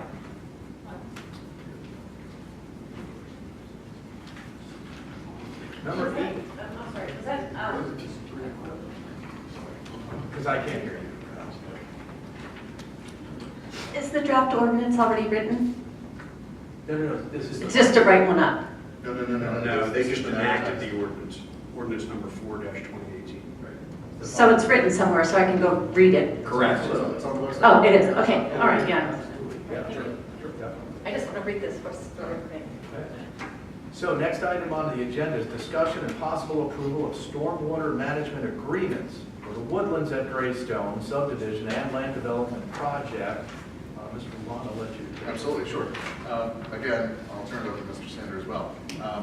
These are our standard stormwater agreements, except this is for the largest subdivision ever in Goshen's history. So we have the agreements for you tonight. I believe Mr. Sanders reviewed them. Yes, we've reviewed them. There are 4 separate agreements based on various areas of the development. There's one for the age-restricted development, one for all residential that's not age-restricted, one specifically for the dam, and one for all other stormwater facilities other than the dam. So you have 4 stormwater agreements. They vary slightly depending on who's going to ultimately own the facilities and have the responsibility of maintaining them, but they're all in good form and ready to be approved. Thank you so much. I have a question. Mr. Canales, question. You mentioned the dam. There's actually 2 dams, functioning dams on that property. 3 total. There's 3 total, Yeah. but there's 2 functioning. We're going to reach one, right? No. There's 3 dams on the property. 2 of the dams will stay the HOA's property. Right. We do not have, thank goodness, we do not have responsibility for those. Yeah. The 3rd dam, which is the furthest to the west, which borders the project area, that is going to become a giant stormwater facility. We are going to own the township's going to own that dam. It's going to be rebuilt. Dam 181. 181, exactly. 181, I think was referenced. Yeah. There's also going to be part of our stormwater facility. That's why the township's going to take ownership of that dam. That's the breach dam, correct? That is the breach dam from 1972's Agnes. Yes, absolutely. Okay. Very good. Thank you. Do I have a motion? Yes. You, Mr. Purnell, do I have a second? I'll second it. Ms. Lasoto, any public comment? All those in favor? Aye. Number 19 is discussion and possible approval of Resolution 12-2018, further amending the Board of Supervisors' public comment policy, and I'll turn this over to Mr. Sanders if you don't mind. This was authorized at the last meeting. This was a requested amendment to the public comment policy to provide that the agenda be available on the township's website at least 48 hours to each, prior to each regular and special meeting of the Board of Supervisors. I recall that when this was authorized, Mr. Lalonde said that he, as a matter of practice, gets it done at least 48 hours in advance, but the previous language said 24 hours, and the board in general felt that wasn't quite enough, so it's now changed to 48. That's the only change to this. But to amend a resolution, you need a resolution, so that's what's before you. Thank you very much, Mr. Sanders. Do we have a motion to approve that? I'll move to approve the amended. Thank you. Do we have a second from Mr. Beacom? Any public discussion? Marty? Yeah, thank you. Hi, just one clarification, and I'll take you at your word for this. On the resolution, the very last sentence, the township manager shall have the authority to post agenda documents on the township's website at his or her discretion. But I thought it was agreed upon, and even in the minutes, it says that the board agreed to post all proposed ordinances, resolutions, and proclamations online. So this just sounds like this is giving him at his discretion if he wants to post the proposed ordinances. This is only about public comment, and this only speaks to the agenda. And it was board's direction to get everything, all the ordinances, proposed resolutions posted, so that's my orders to do that. Okay. It's not at my discretion. If we have a problem with that, I assure you, we will revisit it. Right. Okay. I also feel somewhat comfortable with that Yeah. language. If there is some type of emergency that takes place or something, and, you know, a lot of times there are, and Mr. Lalonde gets pulled in a direction where something may happen where he can't get that up within 48 hours. So, I mean, I don't have a problem with that as it's written. For example, I mean, we postponed the meeting almost a week, but for example, for this meeting, I delivered packets on Wednesday, everything was posted on Wednesday of last week, so I've never had a problem. I mean, and it would be Saturday night when I'd be posting the agenda, that's not happening. Yeah, my only concern was this was such a great, huge move, and I sincerely appreciated the fact that the proposed ordinances were on the website today, and I think that just should be a constant going forward, because people don't look at those legal notices, you know, in the Daily Local, and nobody ever knows those things. So I just want to make sure that that continues, and I sincerely appreciate the efforts that was finally done, because it's been a long time just asking for that simple change. So thank you. Thank you. And there's now a special section under documents and forms on the website for ordinances, resolutions, so everything was posted last week. Fantastic. Yes, on that. Thank you for doing that. Sure. Okay. So back to that, I believe we do have a motion and a second. All those in favor? Aye.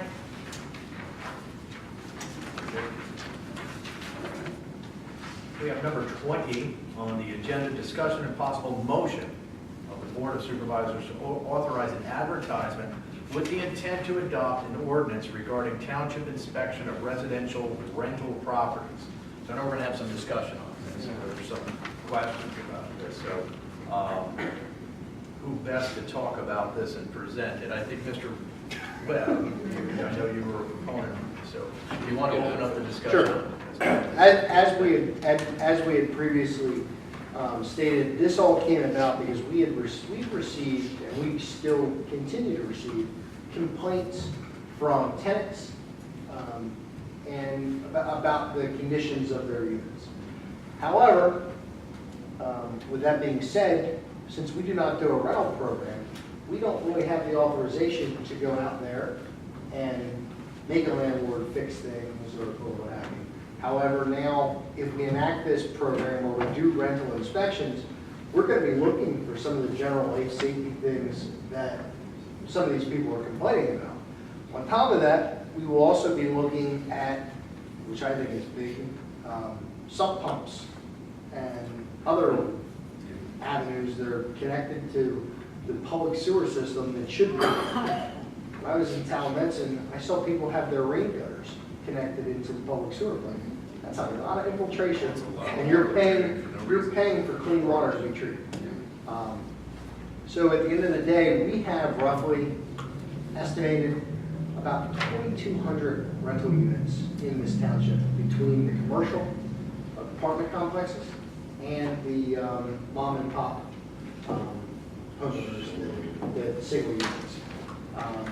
Some are student housing, which the R4 would be the college arms. I would certainly get in there because sometimes you hear stories that these students live in squalor and pay a lot of money for these units.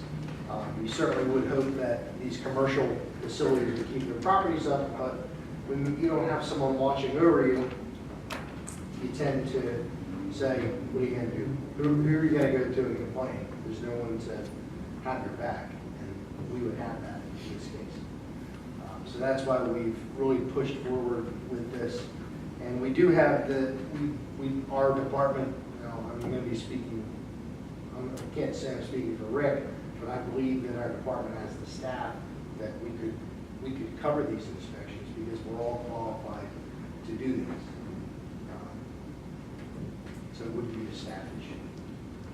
That's the thing that concerns me is how many people we have to hire. We should be able to do this with existing staff. Even myself and Derek, you don't need a specific certification to do these inspections. They're life safety inspections. It's just a checklist, to make sure there's smoke alarms.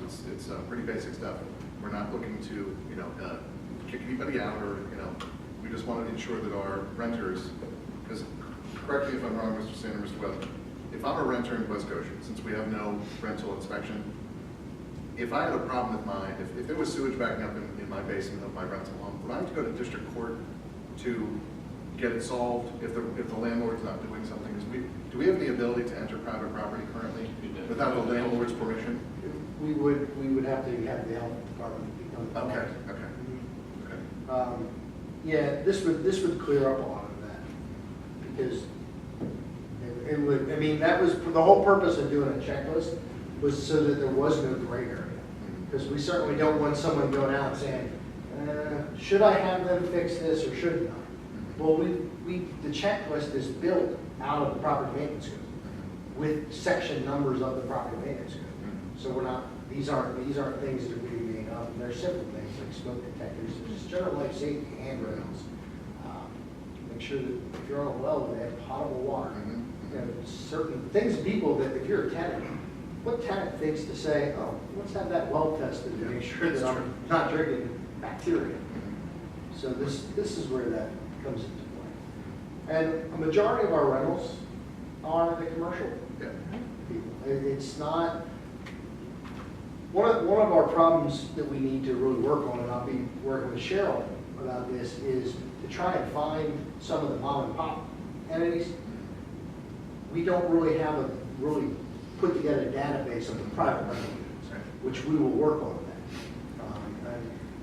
And as I was talking to Mr. Soto about that, I think one of the things we'll be able to do with that is, it's got to be a way in our system that we can cross-reference, not where bills are going somewhere outside of West Goshen. Then we automatically know And it's begin not to the vet right those, line. exactly, right. So then we can say, is this a rental? Right. Because we actually had a rental case in point. Last year, Ed and I responded to a complaint from a realtor that his tenant, his client, had moved into this property, and they were getting these $1,200 electric bills.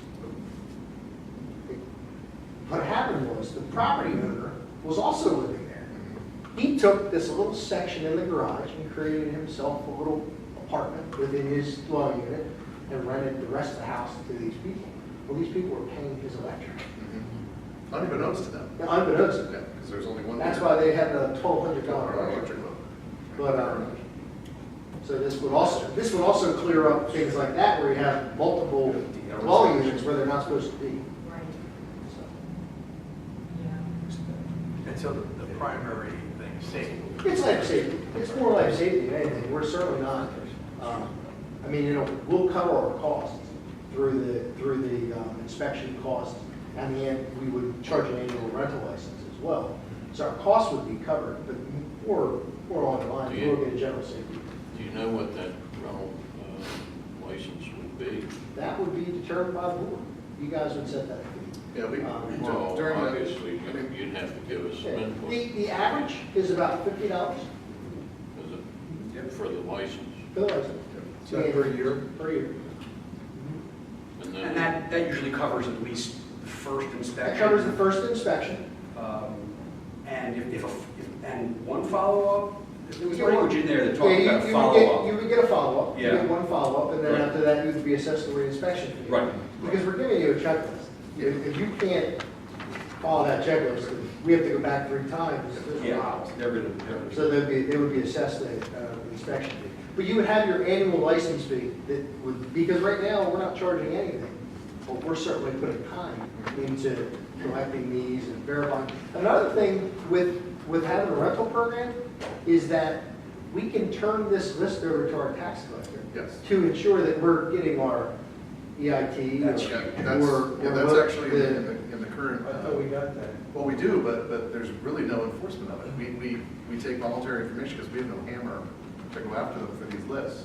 So the people we know who are rentals, like golf club apartments and Jefferson Point, but the mom and pops, we don't know that they're rentals.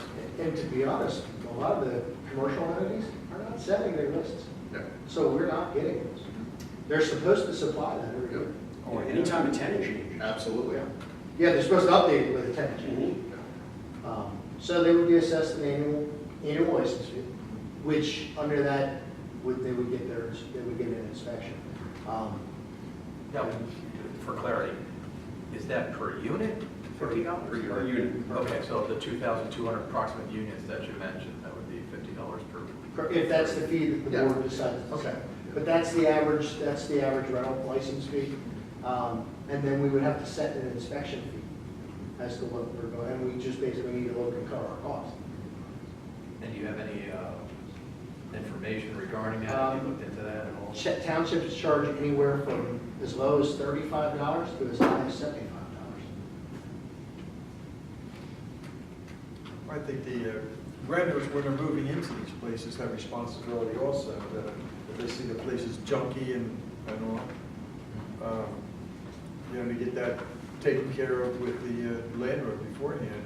And when you talk about meters hooked up, that's something they should notify PICO, because they would send their customer service people out, find the problem. Remember this from years ago doing that. Sure. And then they get that corrected. But they would call, take an electrician to take care of that. And just to clarify on that point, that actually, because that renter contacted us, we found that that owner had created an illegal apartment in that dwelling, which he had to move out, and the apartment had to be, the house had to be put back, because he had actually closed off a wall, had closed off a doorway. There was access to the garage, so he had closed that doorway off to create himself an apartment. Yep, my only concern is too is that,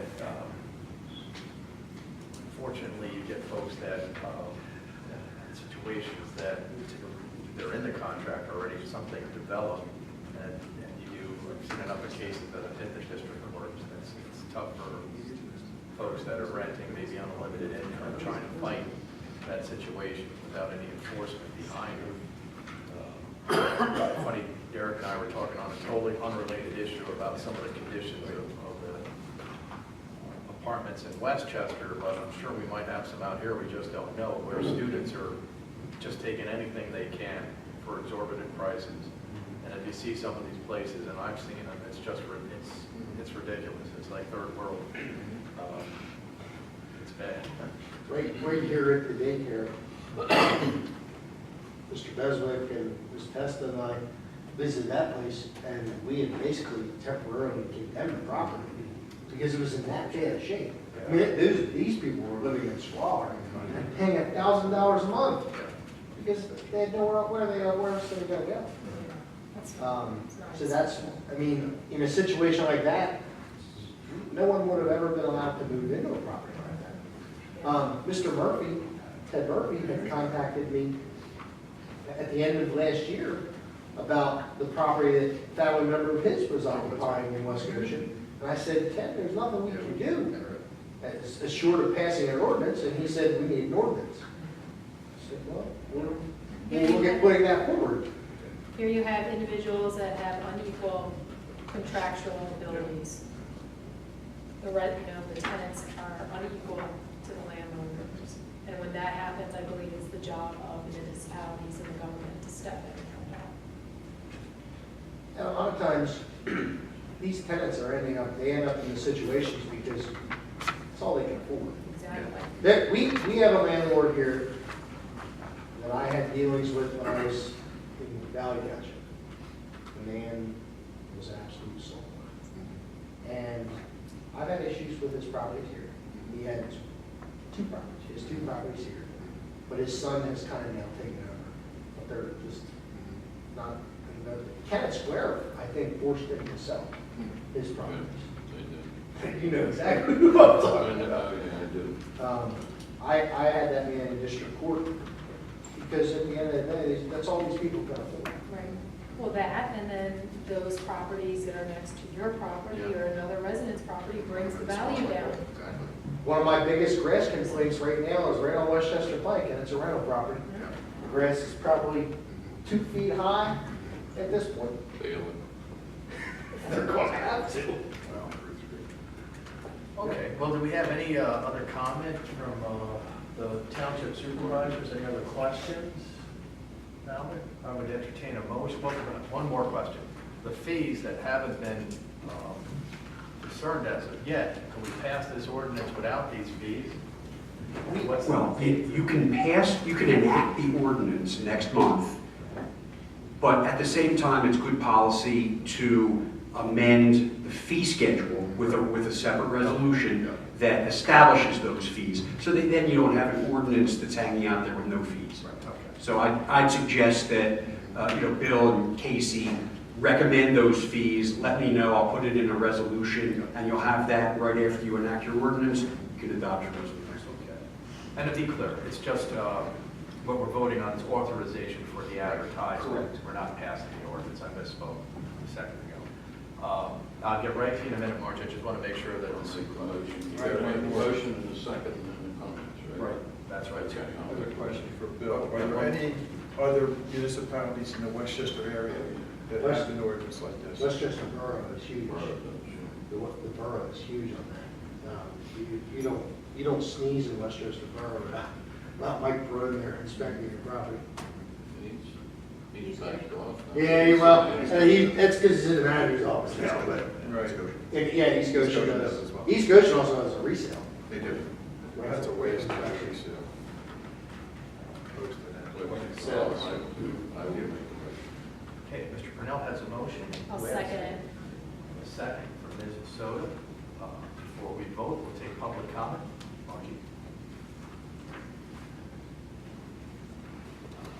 I left my printed copy at home and I had some notes on that, but I do think it's wise to have the fee structure included in the resolution.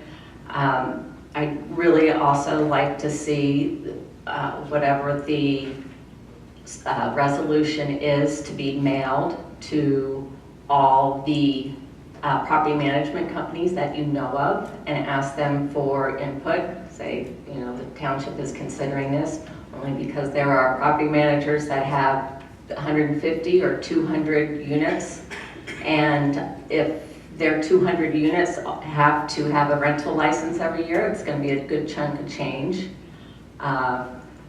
So in a matter of transparency and to maybe be out front of people that may be upset about this, I just think it would be wise to alert the stakeholders in the matter. I'm curious if this would apply to rented assisted living units. I think that would need to be in the ordinance that it does not apply to. No, she's saying, I believe that Ms. Ward is saying that she thinks it should be exempted specifically in the ordinance. I can't, Bill, does the draft talk about what this doesn't apply to? Doesn't apply to, it doesn't, that's a commercial setting. This has. Oh, this is residential. This is residential. Yeah. An assisted living facility is commercial. It's not going to be Institutional. It's an institutional use.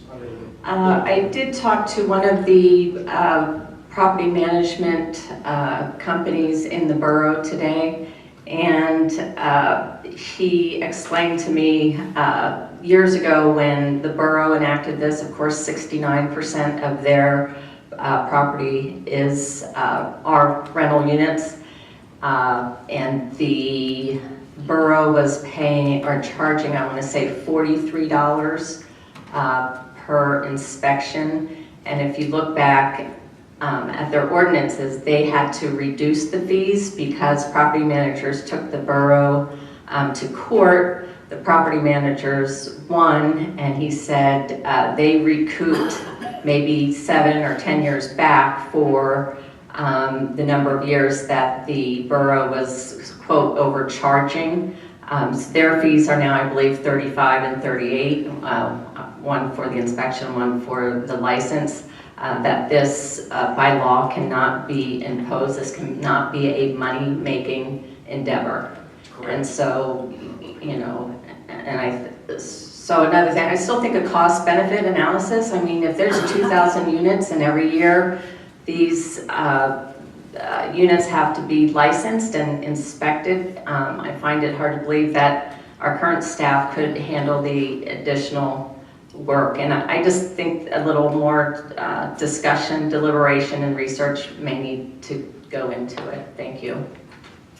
One point I do agree with Ms. Ward. This cannot be a money-making, it's got to be a net.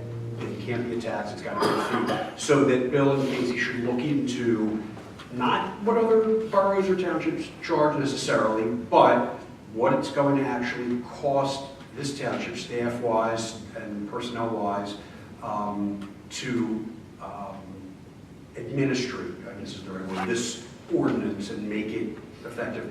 and be able to support that, because I think that perhaps when, what was it, Westchester Borough went into court, they didn't have the substantiation for their fee, what was their fee at the time. So that's something to keep in the back of our minds, and I would recommend that. I agree, Mr. Sanders, with your assessment there. I mean, I'm personally, I don't even care if we do hire someone else, as long as we have it covered with the fees. I hate to see any added cost to the township. Correct. So, but we're not to make money either.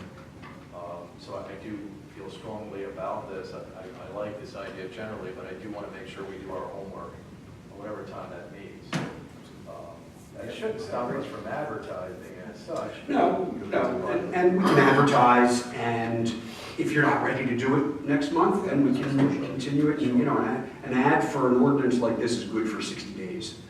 And would that give you enough time to move on, just to make sure as far as the parameters of the cost, what it would cost to the township, and what would be a proper fee? Yeah, we can go down to postage costs and everything else. Okay.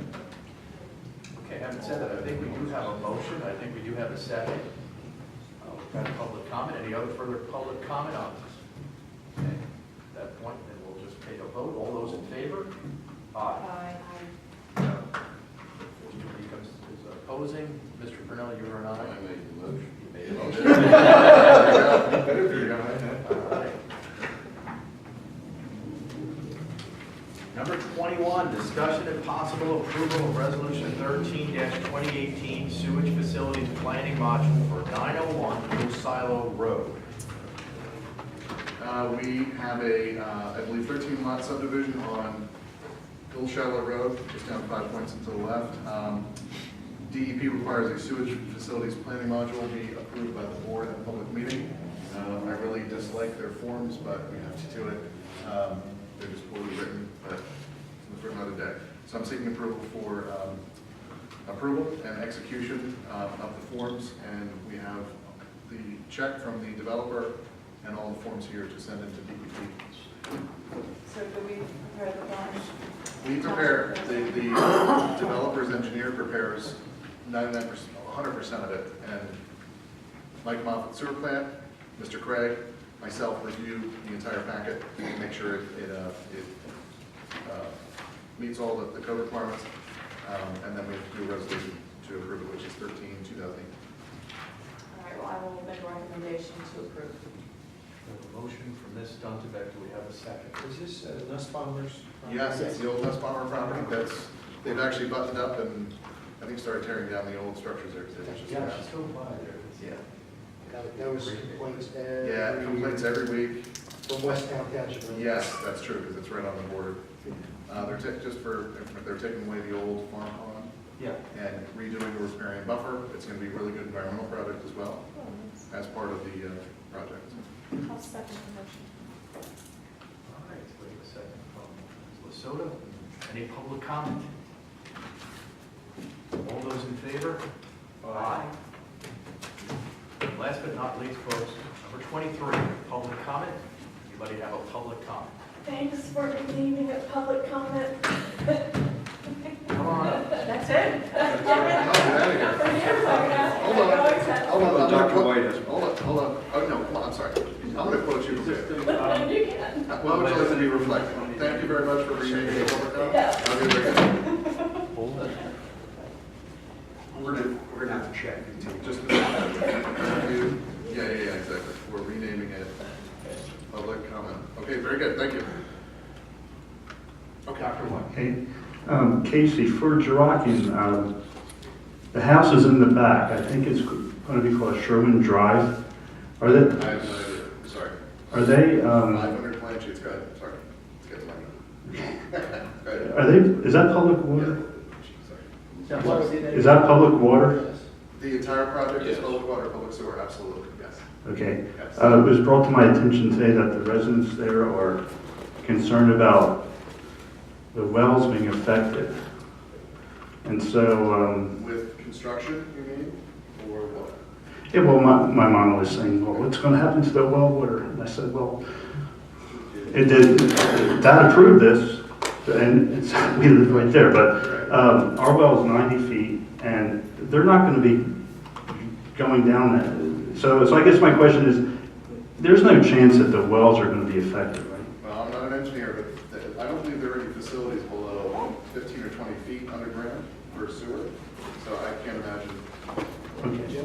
But if you do experience any issues, we're gonna have full-time inspection out there. We're here all, 5 days a week. Just, if you get cloudy water or something changes, we'll investigate immediately, absolutely. So don't hesitate to call us if you see something different with your well water. But this has been under review for 11 years, and we've had the conversation, but there shouldn't be anything whatsoever. And also, the reconstruction of the dam, is that part, that has to happen before this? Reconstruction of all 3 dams, the NID work, which is first. Phase 1. Phase 1 of the project, absolutely. Okay. Okay. Plus the park, absolutely. So when they reconstruct the dam, don't they have to divert the water from the waterfall? Yes, they have to go through a construction sequence to do that, absolutely. And hopefully, we'll have dry weather, not that it dries out, but it won't be like it has been for 3 or 4 weeks. Okay. All right, thanks. Sure. Any other public comment? With that, I would ask for a motion to adjourn. I will make that motion. Second. All in favor? Aye.